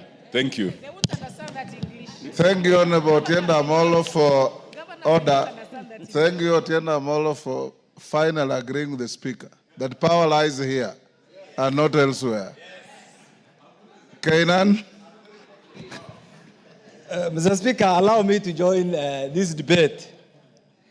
Mr. Speaker, this debate has two aspects, and I'm glad that today the leader of majority and the leader of minority have agreed on one thing, that this house has been reduced to a house of lamentations, Mr. Speaker. This August House, Mr. Speaker, once upon a time was an appendage of the executive. We freed ourselves, and you know it, how it used to be. But suddenly again, we are going back to the same, Mr. Speaker. I'm told the chairman of transport is here, Mr. Speaker. When an MD of a national government agency, without any due regard, without any consultation, just by a circular, negates everything that this House has passed, Mr. Speaker, then what is the implication? The implication is we are no longer the August House that we used to be. When the MD of Kera sits down, and yet we have an oversight committee called the Transport Committee. When the MD for Kura sits down, and yet we have a committee here, and negates what we have passed, Mr. Speaker, that has gone through all the stages, the only inference that you can make is this is no longer the August House. I agree with what the leader of majority has said. With the leader of majority and the leader of minority. Look, under the current constitution, and for those of us who have been part of this, we had certain considerations. Mr. Speaker, you know how we included devolution in the current constitution. You know how we captured equalization in the current constitution. CDF, all those now are floating in the air. The governors have gone to court to make sure equalization doesn't work. It's no longer functioning. The governors have gone to court to make sure NCDF is not working. The governors have gone to court to make sure RLNF is not working. The next thing they are saying is members of parliament have no role in the governance of the Republic of Kenya. Is that where you want to be? Is that where you want to be? That is where we are. To the extent that some of them are going public to say members of parliament have no role in the county affairs. Mr. Speaker, I want to urge this. I want to urge colleagues. There comes a time when people must be ready to make hard decisions. We need to do both summative and formative evaluation of all the resources that have devolved since the promulgation of the current constitution, so that we allow Kenyans to see the value of the billions and the trillions we have devolved, Mr. Speaker, as the true representative of the people, Mr. Speaker. Otherwise, we'll sit here, lament, go to court. I'm glad what the Honorable Otienda Amolo has said. But that's the court. What are we doing in the House here? The budget-making process is in our hands, Mr. Speaker. We are not using it. The oversight process is in our hands. We are not using it. The legislative power is in our hands. We are not using it, Mr. Speaker. Then what are we saying? Mr. Speaker, this group, Mr. Speaker, comprising of the Council of Governors, slowly they have taken over. One time, they blackmail the members of parliament. The other time, they blackmail the senators. They blackmail the executive. Everybody's been blackmailed. Under our watch, what are we going to do? This is what I want to suggest. We need to critically dissect the current constitution and address all the areas, the gray areas, Mr. Speaker, that ought to have added value to the well-being of the people we represent. If we do both summative and formative evaluation, Mr. Speaker, you'll realize the billions that have gone. I had the privilege of representing 2 constituencies, Mr. Speaker, and I am ready to take all of you for a benchmarking visit to Wajir West and Eldas and see what the national government has done over the last 10 years and what the county government has done over the last 10 years, and you'll be in a position to compare and appreciate that our constituencies still survive on budgetary supports from the national government. Thank and you. Yet, billions are devolved. My conclusion is this. Chairman Transport, if you are here, we cannot be under the threat of a Mayor MD of Kera. He has issued circulars, many circulars. In fact, Mr. Speaker, some of these MDs, because we have failed to bite, we have failed to act.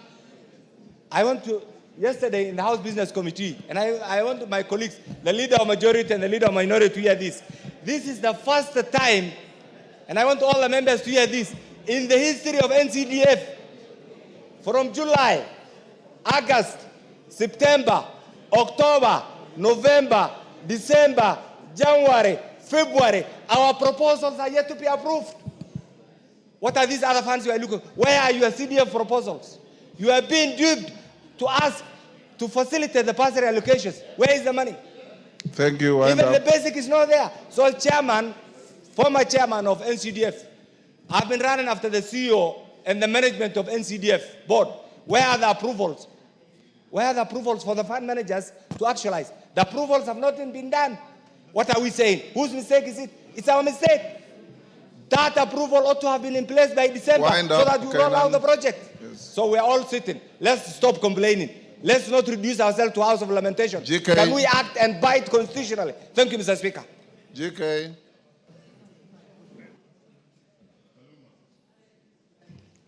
Thank you, Honorable Speaker, for allowing me to add my voice to this debate.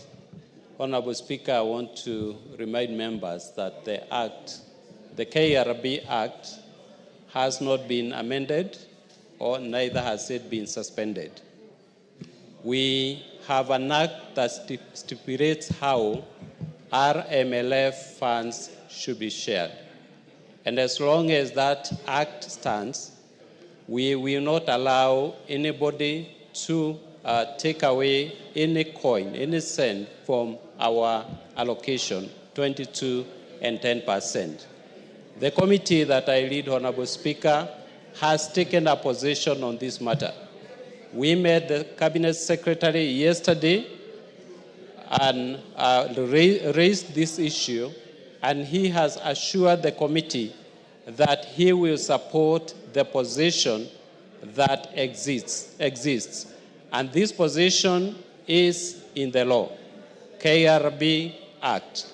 Honorable Speaker, I want to assure members that we will not cede any ground as far as these resources are concerned. We know what happens out there when governors are allowed to implement these resources. We do not see, we are not able to see anything that they do for our people.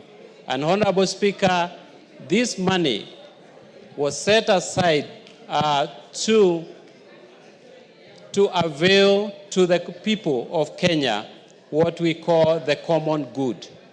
Honorable Speaker, we will stand with the people of Kenya and continue to serve them effectively by holding onto these resources. Yes, Nabi, what is it? Mr. Speaker, is it in order for the chairman of the Roads Committee to mislead the House that he is doing anything when we need to know he is the problem? Chairman. I think, Honorable Speaker, I do not have to respond to that, comment because it's he's totally out of order. I have been very consistent in my support for RMLF resources being appropriated through the constituency roads committees. And that is a position we have taken as a committee. Honorable Speaker, I want to once again assure members that we will continue engaging the ministry the KRB, KERA, to ensure that nothing changes, the status quo remains.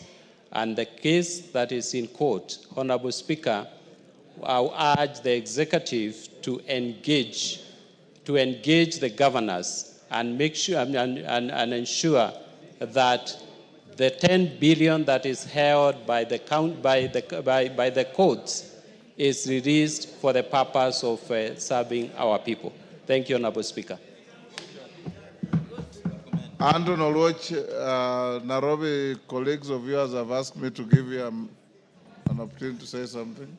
Thank you, Honorable Speaker. This morning, the 17 members of Parliament met with their regional engineers, and the very same question being discussed in this House was what we are discussing. Honorable Speaker, first, let me confirm that all the tendering for the RLMF Kera roads for Nairobi had been done. Letters expressing intention to award had been issued.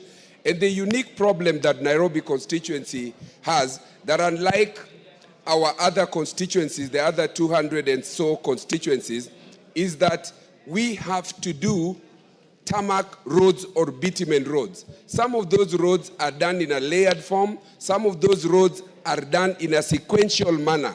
So that when we tell the people of Nairobi that you cannot do 5 roads which you are tendered, you can only do 2 roads, on which wards are you going to select? These are the roads that I'm going to do, and which ones? There is a legitimate expectation, and especially when this member of parliament before this very same house raised this question as to why the ceilings were being brought down from 61 or 62 million to have that amount. That same afternoon, before I had even sat down, that circular had been withdrawn, Honorable Speaker. And so the House went and relaxed that this problem had been sorted, and advert put on the basis of 62 million. How again are we told post the fact, when the tendering has been done and awards already issued, that we can only do 2 roads? Honorable Speaker, I want to summarize by saying this. I am tempted to think that this House does not have the teeth that it claims to be. And I heard Honorable Kipchunga very well.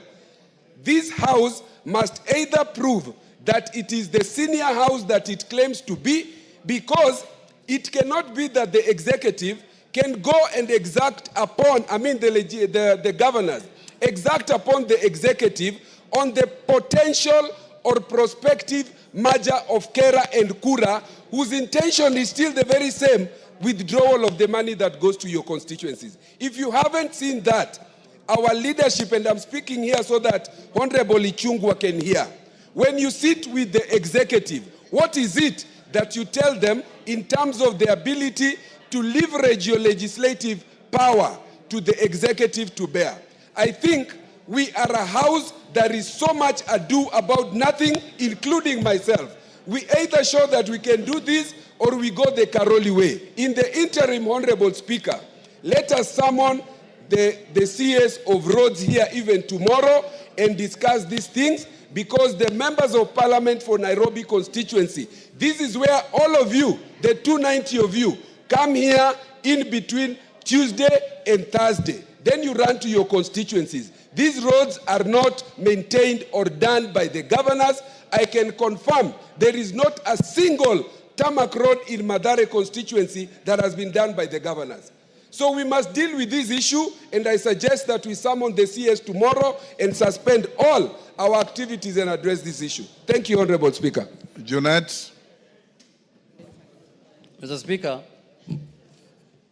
I rise to, Mr. Speaker, to bring to the attention of the House matter of concern to the public, Mr. Speaker. Mr. Speaker, we are a country that is governed by the rule of law. And the last 2 days, Mr. Speaker, there was an episode in Nairobi County, Mr. Speaker, where people who could not pay their bills, electricity bills, Mr. Speaker, went ahead and dumped, I think, 1 truck or 2 trucks full of garbage, Mr. Speaker, in front of the premises of Kenya Power and Lighting Company, Mr. Speaker. Garbage and swill. Garbage and swill. And swill.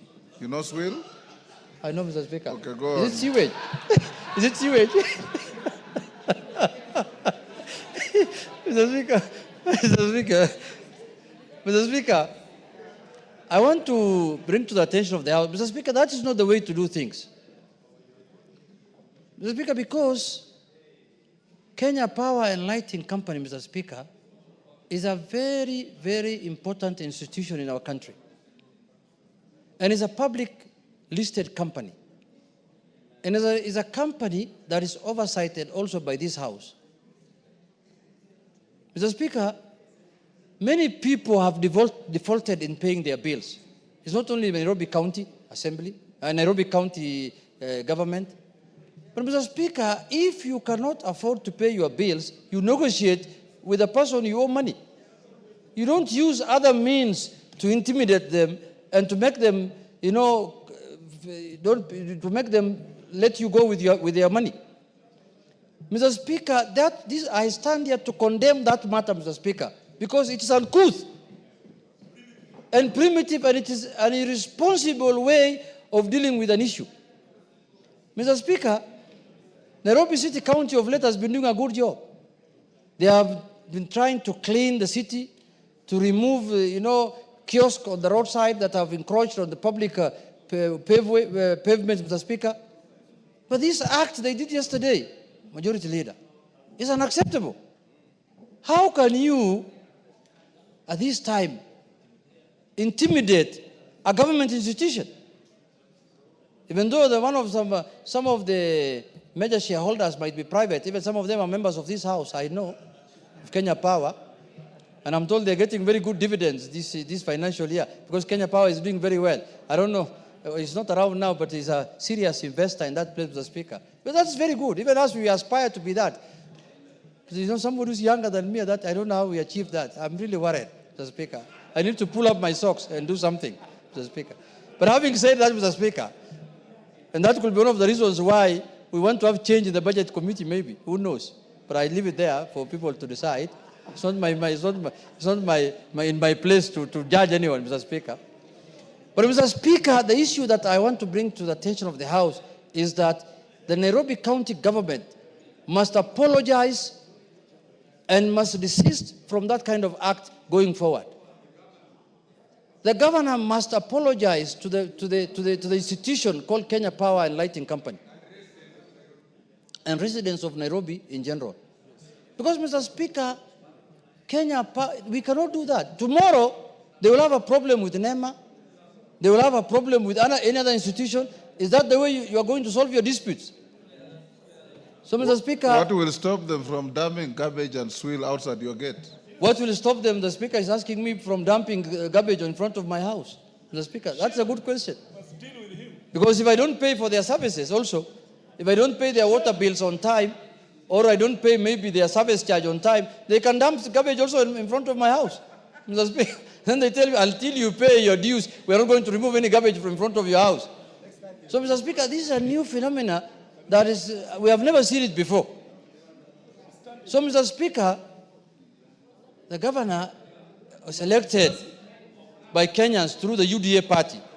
Even though we have some symbiotic relationship with ODM, which we are not yet confirming it, because we don't know how I think there is some relationship that is not known, that we need to understand where it is heading to.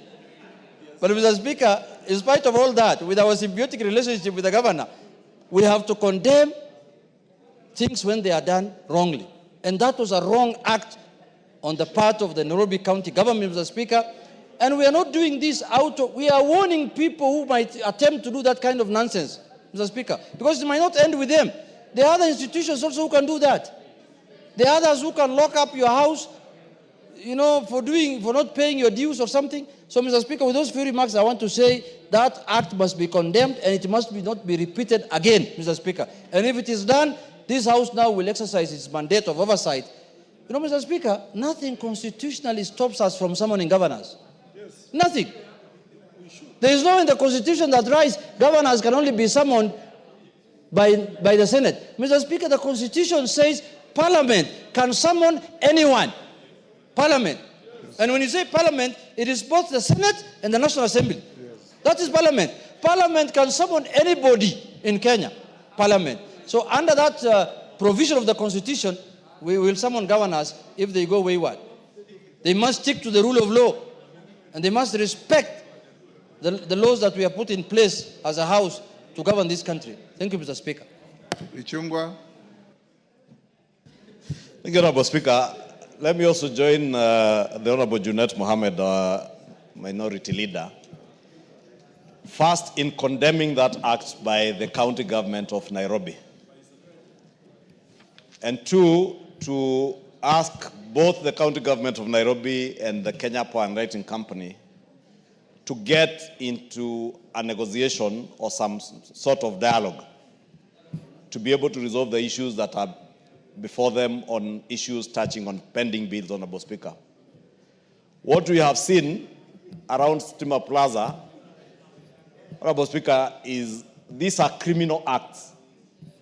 And indeed, I was asking myself last night as I watched on TV, where are the police that should be ensuring there is law and order everywhere in the country? The Inspector General of Police must take decisive action. And it must begin with the drivers who drove those trucks there. Because, Honorable Speaker, it should be very easy for the Inspector General of Police through DCI to extract information as to who were the drivers who dumped there. From the drivers to the people who instructed them.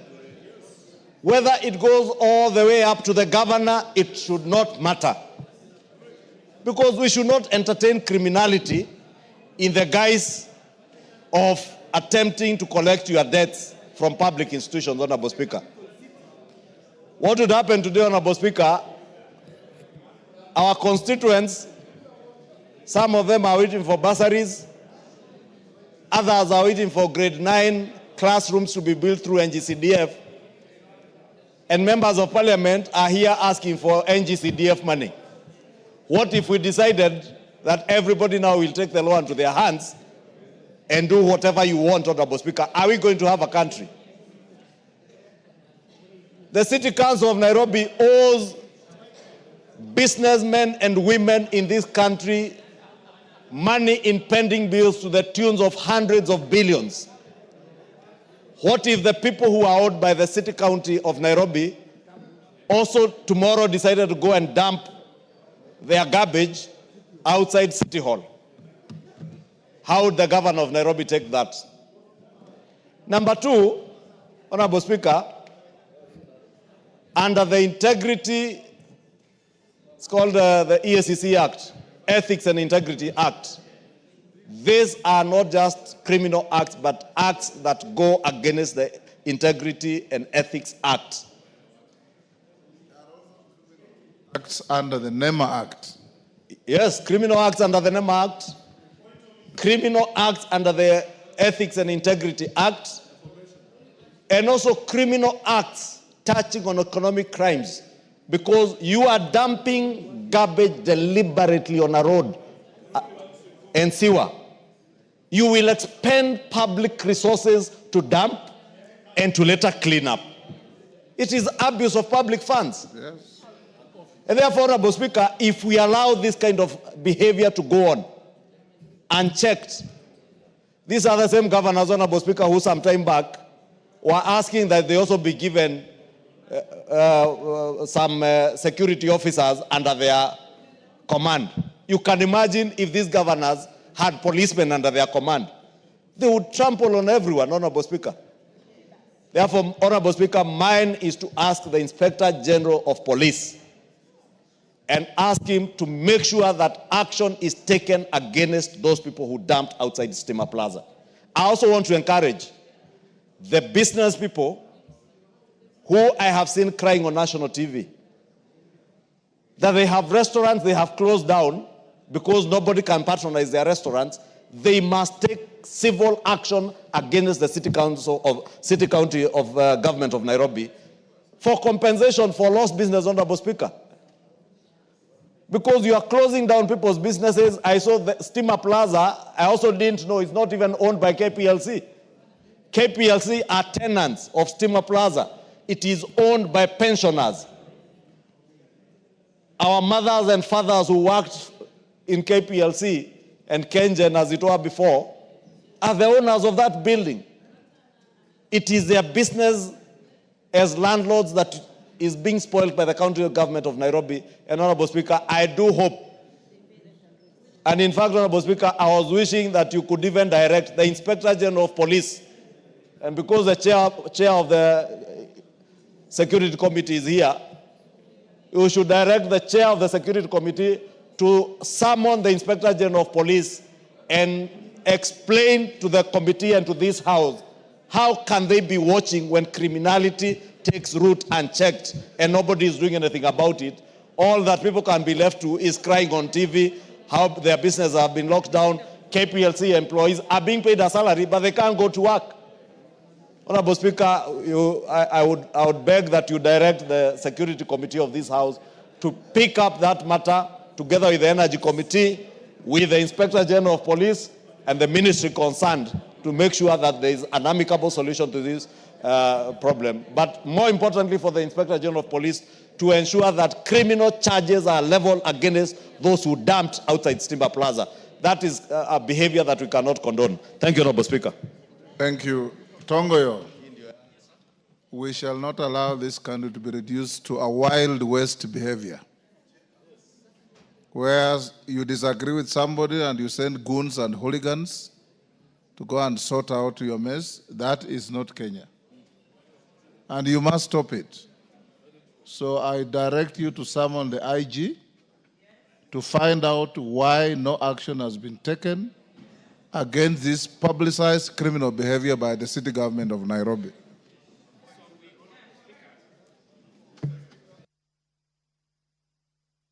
Yes, Dr. Nyikal. Hold on, Tongoyo. Mr. Speaker, it's not only the police that we should ask.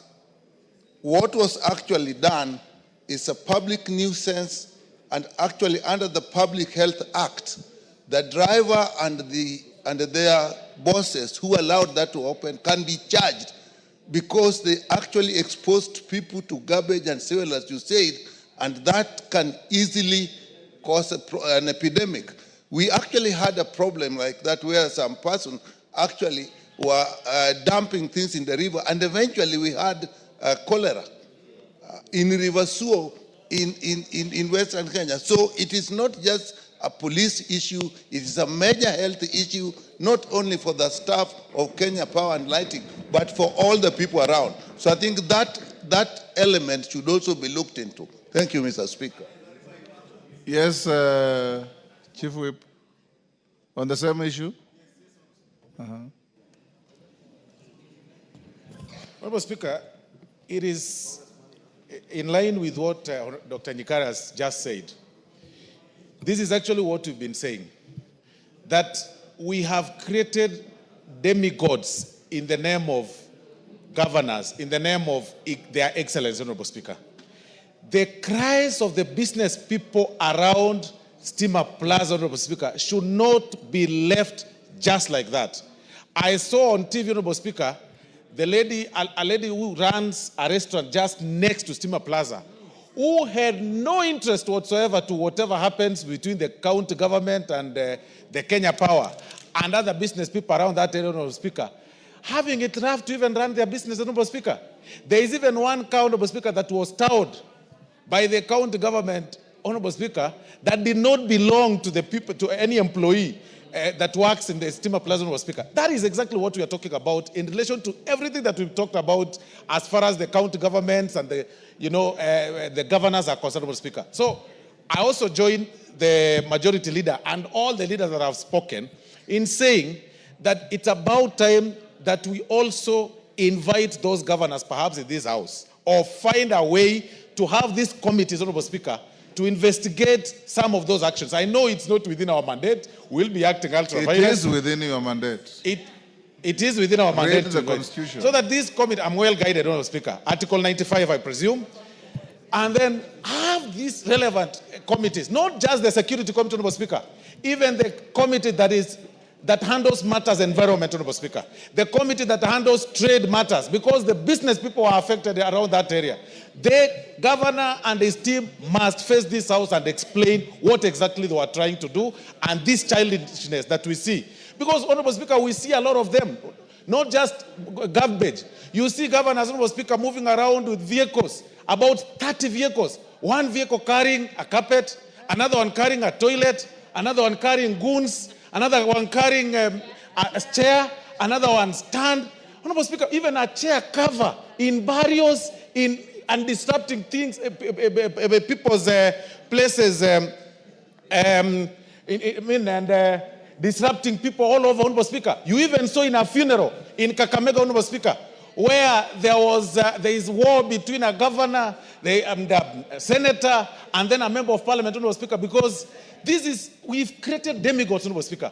We also call upon the police to impound these trucks. The order by the governor to just release them, Honorable Speaker, that is playing PR. That is playing to the public gallery, playing politics, and playing clean. It shouldn't be that way. The vehicles that were parked outside, the vehicles that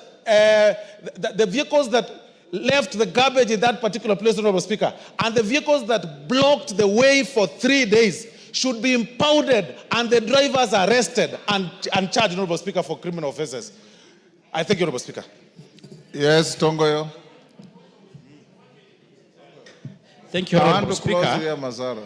Honorable Speaker, I'm well guided. We are going to have the IG summon and appear before the committee next week on Thursday. There are criminal offences committed just under the nuisance law. Yes. Under environmental law, under the Health Act, under the Penal Code, and several other acts of parliament. You can find up to 10 criminal acts committed with that act. So actually, Honorable Speaker, I'm actually can't agree anymore. What is actually surprises all of us here is that it should not have even reached this far without the IG taking action. And the question should be, Honorable Speaker, it should not have waited to this far. But having said that, and as you directed, Honorable Speaker, we are going to do exactly that. And I think it's an issue that should be severely punished because, Honorable Speaker, it begs a question. If this can do to an institution like KPLC, what should happen to his own political competitors? It will be actually wake every other morning. Zero has been actually dump on your doorstep. So, Honorable Speaker, I join the rest of us to condemn that act, and we are going to do exactly as you directed. And possibly, Honorable Speaker, I think Honorable Dr. Nikal put it, possibly, I think it also goes beyond the mandate only of security. Even NEMA should be they probably pulled into this. Honorable Millie, you remember, and you members of parliament must take this thing seriously. When we were going for a public rally in Jacaranda grounds, you remember Governor Songo then went and emptied raw sewage on the entire field and got away with it. This House must exercise its authority. Yes, Ocheng, what is it? Mr. Speaker, you know, we allow governors and county governments to get away with too much. If there was a single time a governor should be impeached for gross misconduct, it is now. If the Senate was serious about their job, this is the time they should impeach a governor, not for corruption, not for stealing, but for gross misconduct on the face of it. There is no reason why the governor of Nairobi should continue being in office when his officers are telling us that they did what is said to have been done. The minister, the TEC for Finance, was on TV yesterday saying they did this knowingly. Why should the governor be still in the office, Mr. Speaker? Number two, Mr. Speaker, on this matter, and Dongo has spoken, the idea that National Assembly cannot summon governors is illegal. We've always known this. I think this assembly must start summoning governors where they go afoul of the law. We've allowed senators to be summoning ministers. We know it's wrong, but we've allowed them to do so. I believe, Mr. Speaker, that you must give direction that committee chairs committee is concerned should henceforth start summoning governors where they go against the law. We should not shy from summoning them because of anything. There's nothing against the law when you summon governors to come here. And after, I think the day Don Botongo summons the IG, he must summon the governor also to come before that committee, so that these matters are handled in a manner that shows that this house has teeth and it will bite when it matters most. Mr. Speaker, my issue is very related with the one we are discussing. These governors are becoming demigods. One, in Migori, you know there is a company called Sony Sugar. The governor of Migori has just decided to impound tractors carrying sugarcane to the factory because of some pending bills. Around 12 tractors now are in somewhere with the sugarcane in them. It shows that if we don't control these governors, they'll do anything they want and go away with it. So, Mr. Speaker, that was the burning issue that even back in Migori, the Sony Sugar are really suffering because the governor wants money from them, the cess money, which is in the pending bill, but if you don't pay, the tractors carrying sugarcane are being arrested. Do I call them arrested or compounded? And the sugarcanes are drying in those tractors simply because the Sony Sugar has not paid the levy for the county government of Migori. Thank you. Thank you, Mr. Speaker. Honorable members, yes, Chepkonga. Mr. Speaker, you know, you have allowed Honorable Tongoyo to call the Inspector of Police on Thursday. This is an extremely very important matter. I have not allowed him, I've directed him. No, he needs to be directed to call the inspector on Monday. This is a very urgent matter. We cannot allow a criminal matter to wait until next week. Did he say next week? He said Thursday. You should direct that they should call the inspector by Monday. You are right. Yes, KJ, what is it? Before the senior counsel leaves the floor, Mr. Speaker, I just wanted to find out if it is in order for a member to direct the speaker. We know the discretion of the speaker is stipulated in our first standing order, Mr. Speaker. And while he has a very important point to raise, and we all have an issue to raise, even with the governor of Nairobi City County, for the activities and the actions that he undertook, which are an embarrassment, Mr. Speaker. Mr. Speaker, on the lines of Kenya Power, we are carrying cables for the last mile connectivity. And our sector, the ICT and digital economy, is depending on Kenya Power to transmit this last line connectivity of fiber to the homes of Kenyans. It is one of the biggest pillars of the Kenya Kwanza government in the Kenya Digital Master Plan. So when you go and upset a fellow agency, which is a government agency, it is a gross action by a leader, Mr. Speaker. And so if it is for the IG to appear here, I do not think it is in the place. It is in the place of Honorable Chepkonga to guide you. I know, Mr. Speaker, under discretionary standing order number 1, you are wise enough to make a Solomonic decision on this issue. However, what was done by Governor Sakaja is gross misconduct, goes against the tenets of the Constitution, even on matters to do with leadership, Mr. Speaker. And I thank you for this opportunity. I just needed to know if Honorable Chepkonga is in order to direct the chair. Tongoyo, you will summon the IG on Monday. Right? Honorable members, let's end there on that. I don't know if this school is still in the public gallery. St. Jacinda Secondary School from Marakwet West, Elgeyo Marakwet. Even if they have left, for the record, we welcome them to the House of Parliament. And they have left? Okay. Next order. As they call the next order, clerk hold, I've been requested by Honorable Murugara to stay order number 14 to next week. So I order that order number 14, when it's reached, will be stayed to next week. Call the next order, order number 11. Order number 11, the Gold Processing Bill, National Assembly Bill number 46 of 2023, second reading, resumption of debate. Fatma Zainab of Migori, she's not here. She forfeits the opportunity. She had 4 minutes to go. Martin Owino, are you here for the gold? Go ahead. Yes, Nabi, for the bill. I've given the floor to Martin Owino. You will speak thereafter. Thank you, Mr. Speaker. Mr. Speaker, I rise to support this bill. As it stands now, Mr. Speaker, the mining of gold in every part of the country is in a mess. But people are desperate and they are looking for how they can survive. They go into caves, these caves collapses,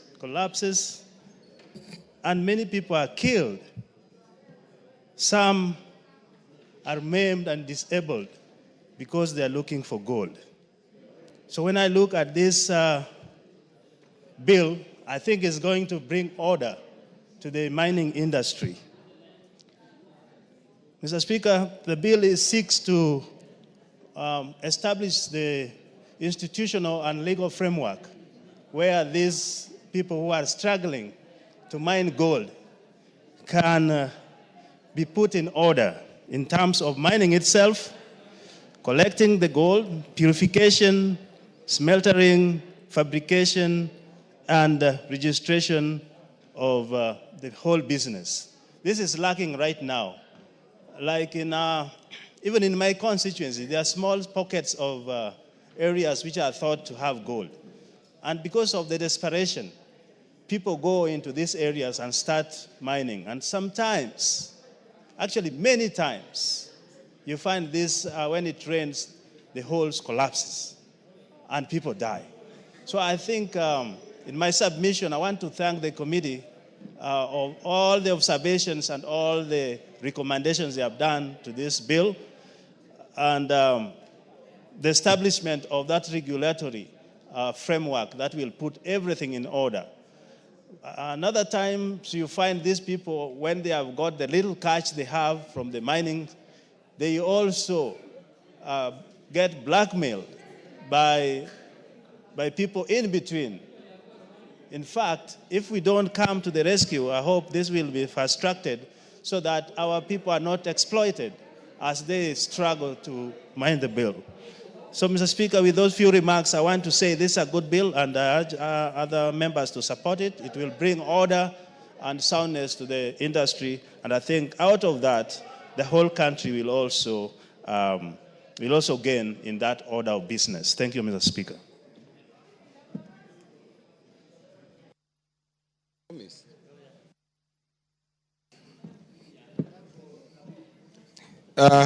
Thank you, Mr. Speaker. Mr. Speaker, I rise to support the bill. Mr. Speaker, as you are aware, parts of Kakamega have quite a bit of gold deposits. But Mr. Speaker, we've lost quite a number of productive people because the business has been done crudely, haphazardly, and by exploitative forces. In actual sense, Mr. Speaker, the community, the county government, and the country has lost not only people, but revenues. Mr. Speaker, some of the people who have engaged our local people into mining as basically smugglers. And this bill would not have come at a better time other than this. And therefore I want to thank Honorable Shinali and the members of the committee for processing this bill to this House. Mr. Speaker, when we have mining of gold, and we know in this country, western part of Kenya, which has been discriminated in other development, I see this as a God-sent opportunity that no one can take away from us. That if we can realign, we can smoothen, we can have a legal framework to mine gold, then we are going to improve the lives of our people. We are going to improve the per capita income of the people in Lurambi in Kakamega, the people in Ikolomani in Kakamega, the people in Bondo and other parts of Siaya, the people in Migori and some parts of Homa Bay. This therefore provides a platform even for the ministry and the Department of Mining and Geology to go further and find other areas in Western Kenya that have deposits of gold. Mr. Speaker, I was really concerned 2 weeks ago in Shinyalu, where we lost 2 people and 18 others were injured because they were mining gold crudely. Mr. Speaker, I also want to bring to your notice an individual I know who has made billions of money from the mines in Ikolomani, but unfortunately for us, Mr. Speaker, the people who mine are paid meager earnings and the government does not earn any revenue. For this reason, Mr. Speaker, I support the bill. Honorable Dick Maungu. Thank you very much, Mr. Speaker, for the opportunity given that I may also add my voice on this important bill. Mr. Speaker, from the onset, I wish to really applaud my good brother, Honorable Ben Shinali, and the committee for having come up with such a progressive bill. Gold is an important resource. Mr. Speaker, Kenya is one of those few countries that God has blessed with this rare resource. And therefore, a law that comes in to kind of put order and protect the small miners is highly welcome, Mr. Speaker. My good friend, Brother Nabi, forgot to mention that apart from Kakamega, Vihiga, Luanda is one of those areas that have been identified as potentially full of gold deposits, Mr. Speaker.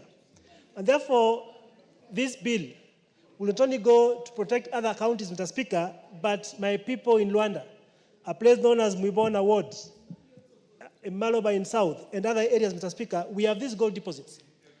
But for a long time, Mr. Speaker, our young men have been abused and misused by the so-called cartels who've taken advantage of these young people for lack of legislation and some framework within which they can do their processing, Mr. Speaker.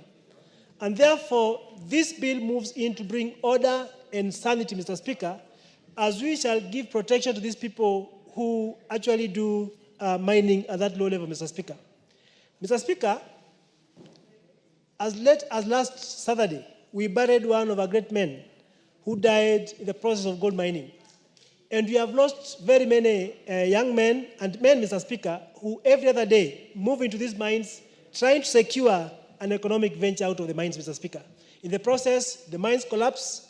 Sometimes they are covered within, Mr. Speaker, never to be seen again. And this leaves young widows, leaves young children without parents, Mr. Speaker.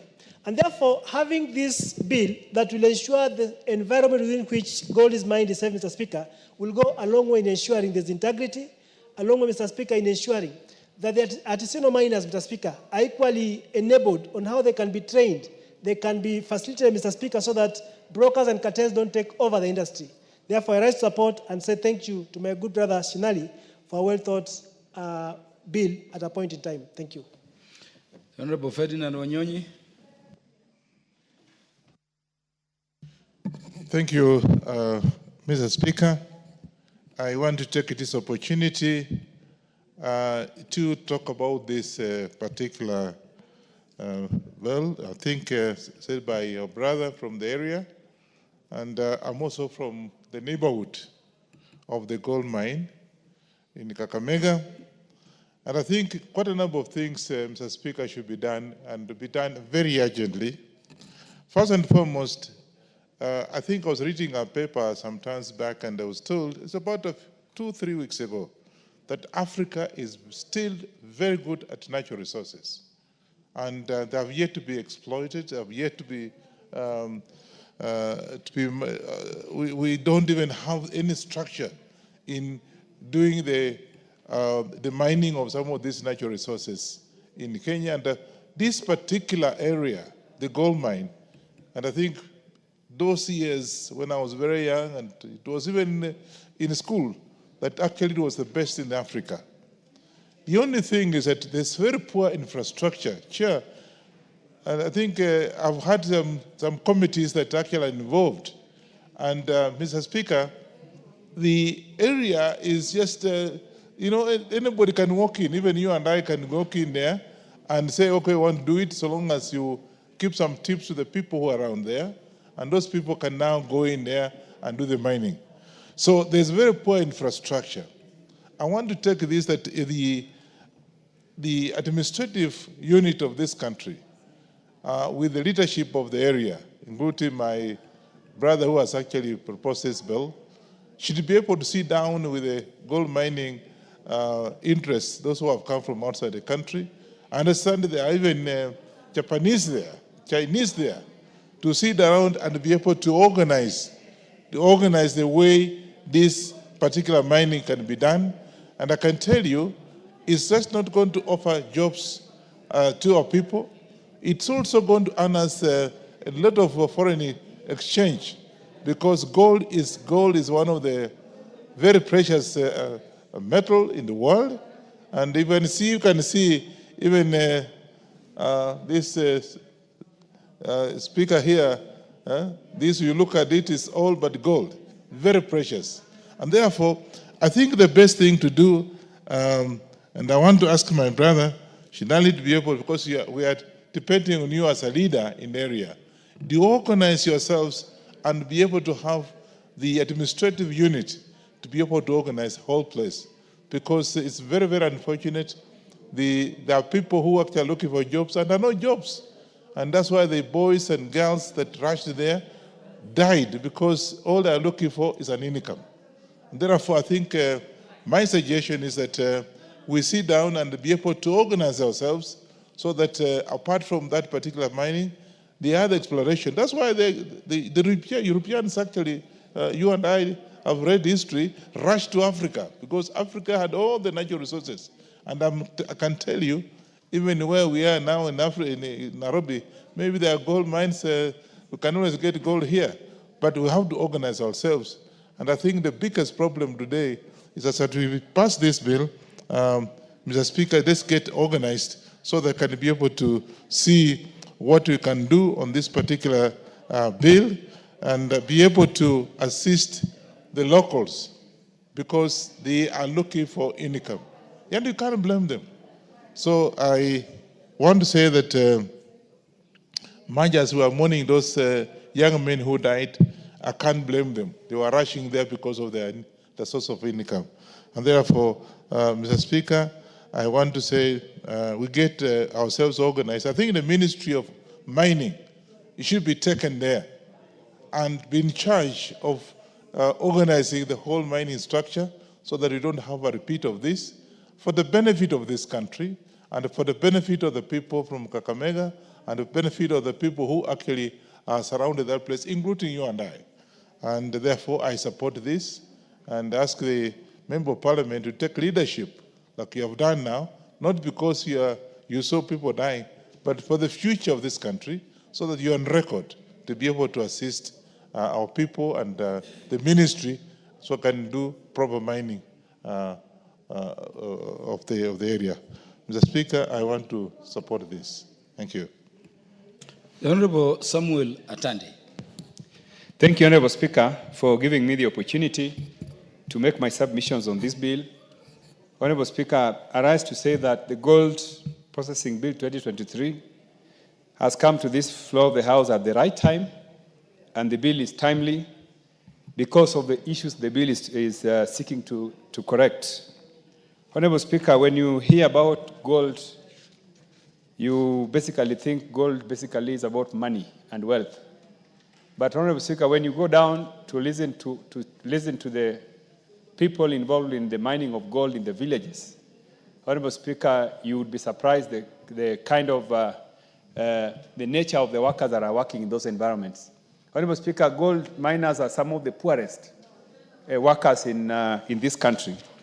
And gold mining is not beneficial to the miners, principally because, one, Honorable Speaker, the returns that the miners receive from this work does not come. One of the reasons why the returns are not there is because of the existence of middlemen in the sector.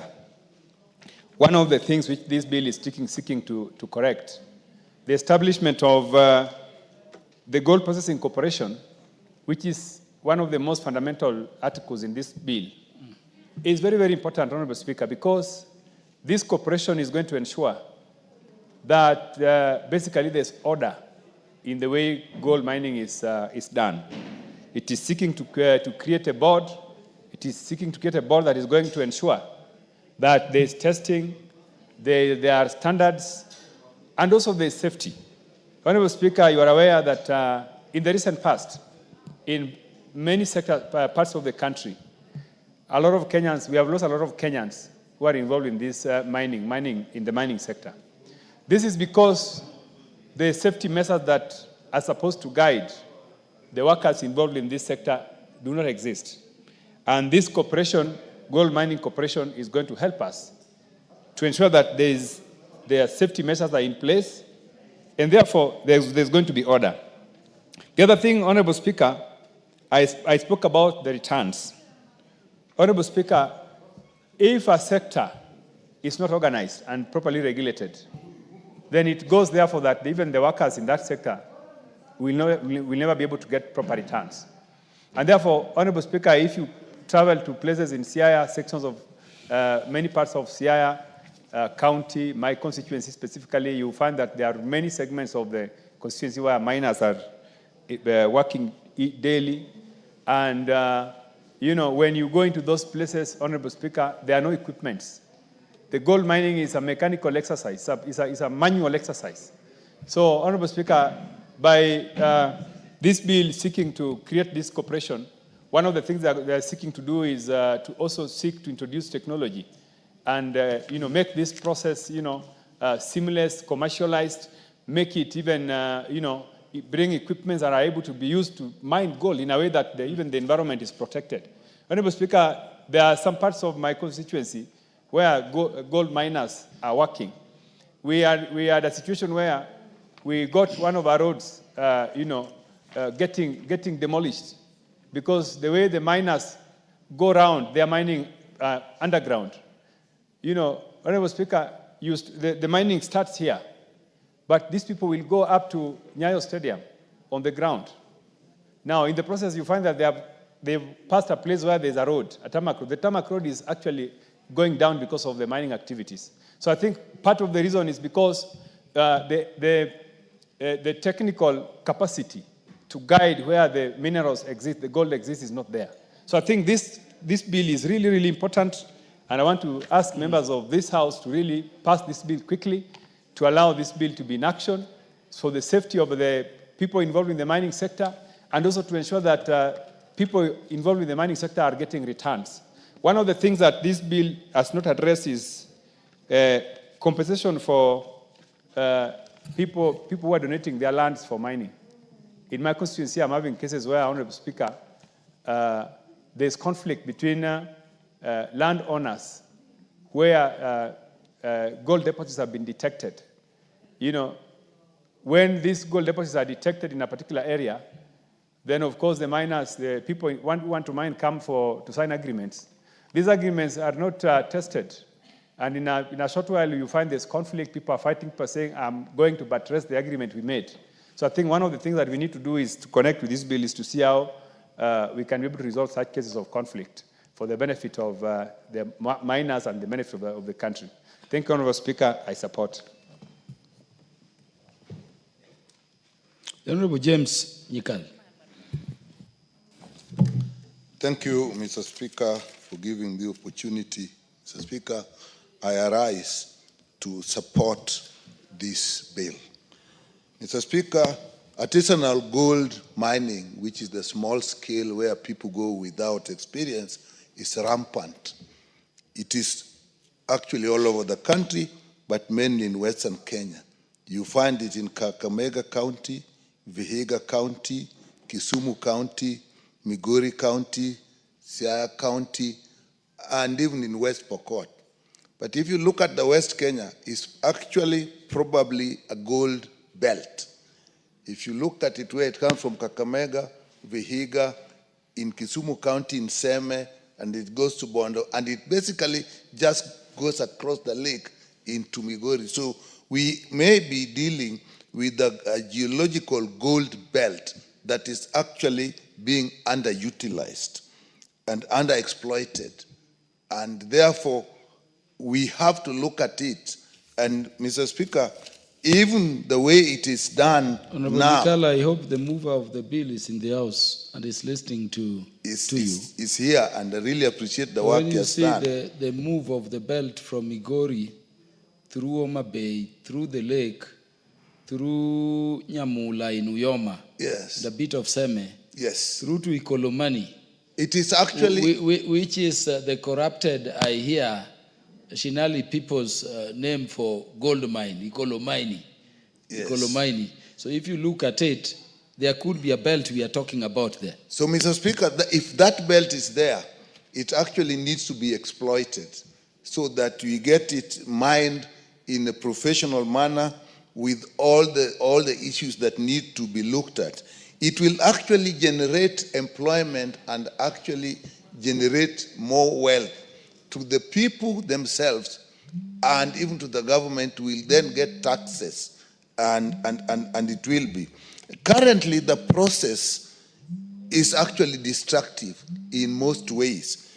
What people are concerned about most is actually when the mines collapse, because these young people are working underground, they don't have the skills or even the resources to actually protect the mines as they go deep inside. Mr. Speaker, the other thing is it actually distracts children from education. So children actually abandon going to school to go and work in these mines.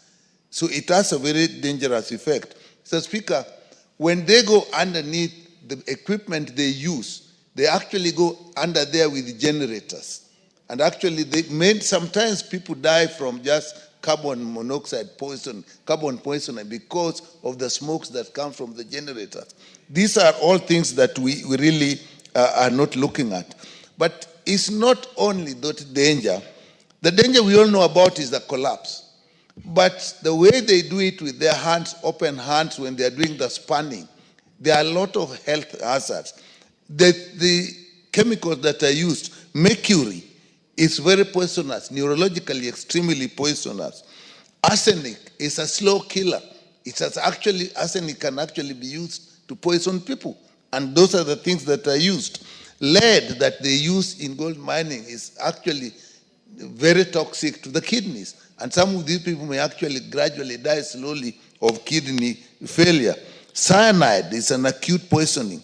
But then the dust itself, the silica, the dust, when they go there under dust for a very long time, then of course they inhale the dust, and actually it is dangerous to the lungs. So maybe in their old age, under 40s and so on, you start seeing people dying of chronic lung disease, and which can even go into heart disease. And it may be difficult to actually relate it to the activities that they are going through. So this actually is it's a very dangerous thing. So, Mr. Speaker, I think not only that, some of these chemicals are actually carcinogenic. They are cancer-causing. And some of them actually have the effect of even affecting unborn babies. Mercury in particular is known for doing that. So the dangers are numerous. The returns are not that good because of the exploitation. These young people, it's men, women, they go into this. The outlet they have is actually controlled by middlemen, so that they actually are not even getting the money they should get. So, Mr. Speaker, I support this because if you look at the creation of this corporation with the board, and if you look at clause 6 of this bill, I think that is where the whole thing lies. If you look at the functions under clause 6, Mr. Speaker, everything we'll need to look at the structures for doing it, the standards for mining, the materials for mining, the licensing for mining. And when they give the licenses, then of course we can look at the health hazards. And therefore, Mr. Speaker, I support this bill, and we'll have to actually look at it in fair amount of detail, because it is not only going to protect the health of our people, improve their livelihood, but also generate more income for the country and taxes. So this is an extremely important bill, Mr. Speaker, I support. The Honorable Joseph Oyula, the only MP who understands money best in Parliament. Thank you, Honorable Speaker. Honorable Speaker, let me also add my voice to this bill. It's a very important bill because some of us in our areas, we have suffered greatly because of this gold mining. Let me add here, Mr. Speaker, that gold is also in Busia. That stretch from Kakamega crosses through Busia up to Uganda. In fact, right now, we have a fear because some Chinese are mining gold, and we suspect they have crossed the border into Kenya through that underground. So there is a big fear there at the border. The major problem, Mr. Speaker, here is we don't have any regulators.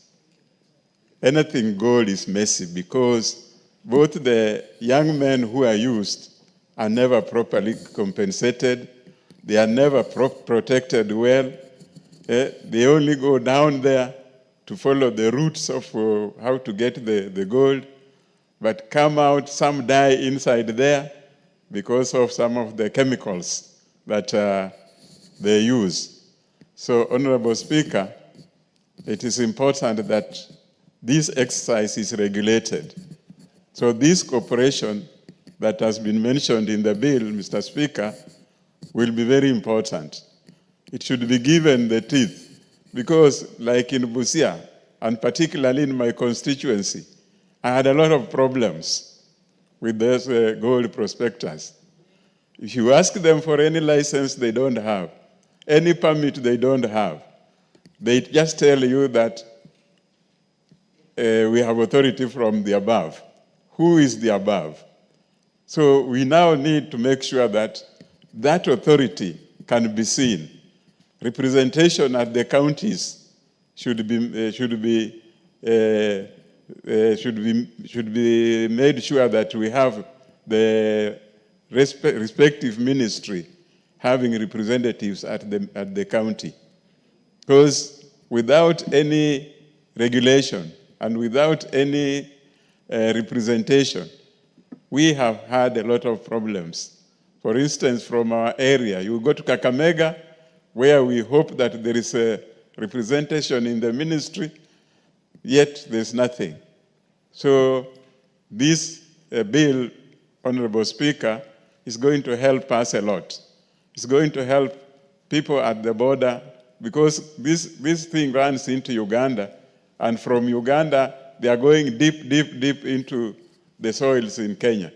So we need to support this bill, Mr. Speaker, so that our people can be protected. The environment also, Mr. Speaker, when these people dig their ditches down there, they don't care what is left.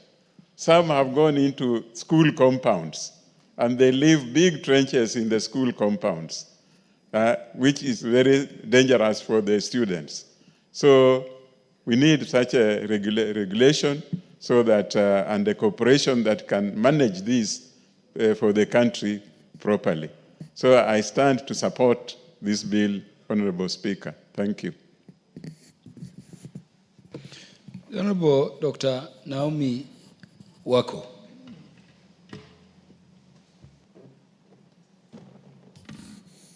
Thank you, Honorable Speaker. This is a very interesting debate and bill because of especially the areas that have some gold, like my county, whereby a place called Dabel. For the last 5 years, gold, miners have been there trying to get and also grow their wealth. Unfortunately, Honorable Speaker, like in my place, many people have lost their lives.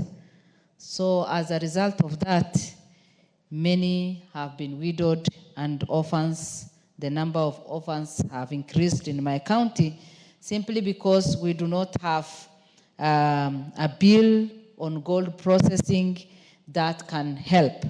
And that is why I want to say that I support and I am for this bill so that the poor people in different parts of this country who are trying to do mining, who are trying to create their own wealth, grow their wealth, and get rich, can be able to do that. Honorable Speaker, the idea of having license and having cooperatives in place that can manage this is one thing that is that we should all support, because currently, like in my place, people just go and they try to do what they can without any knowledge, without any license and other things. And even when they die, no one can be able to pay them back, and it is like they have no right. And maybe they were even there unlawfully. But if this bill will be passed, then whoever will be there will be under certain cooperation, whereby the corporation will be able to take care of individuals, those who are licensed, and the corporation can also be able to guide them on what to do. Honorable Speaker, under the corporation, part 2 of the bill says the headquarters of the corporation shall be in Nairobi. The corporation may establish offices in other counties, meaning that even if the headquarters will be in the city, the other branch offices can be in every county that maybe gold mining or gold processing is done. This will help us a lot because it will reduce the risk, and it will also protect the people who are involved in the business, so that even when anything or any unfortunate thing happens, they can be well protected. Honorable Speaker, again, under 11, you can see 2A, a person shall be qualified for appointment as chairperson or member under subsection 1G if the person is citizen of Kenya, holds degree, and also I think we just need to add that maybe if all the areas that have gold processing can be represented so that their interest can be well protected. Honorable Speaker, for the last many years, many Kenyans who have involved themselves in gold mining, gold processing, have suffered in the hands of the cartels, simply because there are those rich people who are somewhere and the miners are there. They try very much to dig the gold, harvest, and sell at a very cheap price. And yet there are these middlemen who are here paying money and collecting the entire thing and even selling at a higher price. Once we do this and this bill will be in place, then their interest will be very much protected. They'll be able also to earn from their hard work. Then the counties will also not be left. I'm sure some percentage will be given to the even beneficiary, local community around there, some 10-15%, so that they can be able to benefit. Honorable Speaker, this is a bill that needs to be done quickly, and the President needs to ascend so that Kenyans can be able to benefit from this. And also, we know very well that all the areas that gold have been, spotted or seen, many people and the countries, different countries, have grown rich because of gold and the sale of gold and all these other things. And unfortunately, in Kenya, we have not put rules and regulations in place. We have not put laws that can guide us, can guide even the government in place. And that is why we need to do this. And I support this bill so that we debate on it, we finalize, and people will be given their license.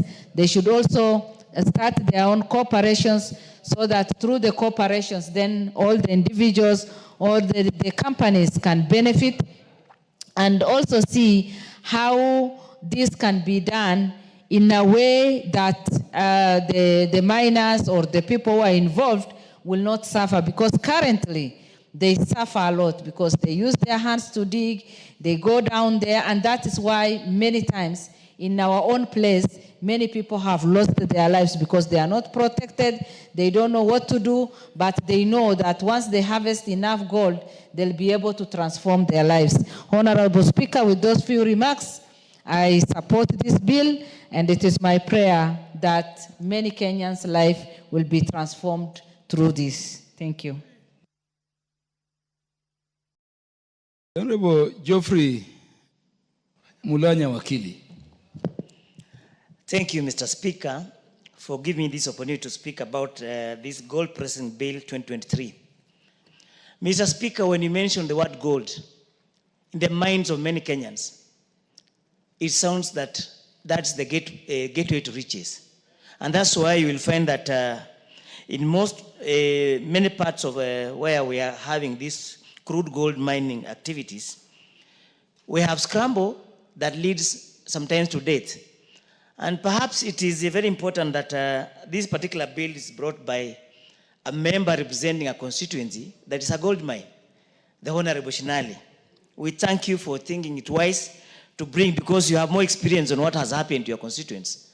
And recently we saw actually what happened, that we almost lost lives of good Kenyans in these particular gold mines. Mr. Speaker, as it was said by Honorable Nikal, who is a health expert, the underlying issues that go unnoticed. In most instances, we talk about miners trapped underground, but people forget to talk about the health hazards that go with this crude gold mining. It is a requirement under the law that any person in a construction work must put on protective gear. However, without regulations, we have these crude gold miners, they go underground without any protection whatsoever. And at the end, as much as they come out of the gold mines alive, they pick up some chronic diseases that will affect them, and slowly they'll die from their homes. And Mr. Speaker, we have followed from the western region, areas where this prospective gold mining or crude gold mining is being undertaken. And in particular, Mr. Honorable Yula has mentioned that in Busia we have a crude gold mining activity in an area called Bumutiru, which is in Butla constituency, that neighbors Nambale constituency. And what we have experienced, we find that many people abandon their farm work. They abandon their families. They go to prospect on gold mining, and in the end, they come back empty-handed. They waste valuable time that they will be working on their farms so that they can support their family. What they come back with is something that cannot support even to feed their family for a week. That particular time effort was to be put to proper use by working on their farm. Perhaps it could be meaningful. And for that reason, I support the proposal to have the Gold Mining Corporation, so that this corporation can put order to this particular sector. Let's have a proper geological study to confirm that the prospects of gold in that particular area is worth the mining, and also the regulations that any person to undertake this mining must first of all, follows the safety precautions that are required for any construction site. Mr. Speaker, we also know that our government is losing revenue. This is a hard time that we don't have enough revenue in this country to support even NGCDF. We don't have money because of the hard economic times. But when we have resources like gold that is being smuggled, the government is not benefiting. The local government is also not benefiting. The land is being degraded because when they dig tunnels underground, the land becomes weaker. The soil topography is also interfered with. So there are so many things that are lined up so that we need to control. And as a house, this is the most important time that we put this in control, because where there are no regulation, there's disorder. And indeed, there's a lot of disorder in gold mining in this country that is leading to death, leading to poverty, which we as legislators, we are under duty to control. And I thank the Honorable Shinali for, and the committee for bringing up this bill. Thank you, Mr. Speaker. I support the bill. Honorable Peter Francis Masara, you want to speak to this? Yes. Thank you, Mr. Speaker. Of course, you know, my name is Masara, and Masara area has a lot of gold. So that's the reason why I have to add my voice on what has been said by other members. Mr. Speaker, this bill is very important. This bill will enable the artisan miners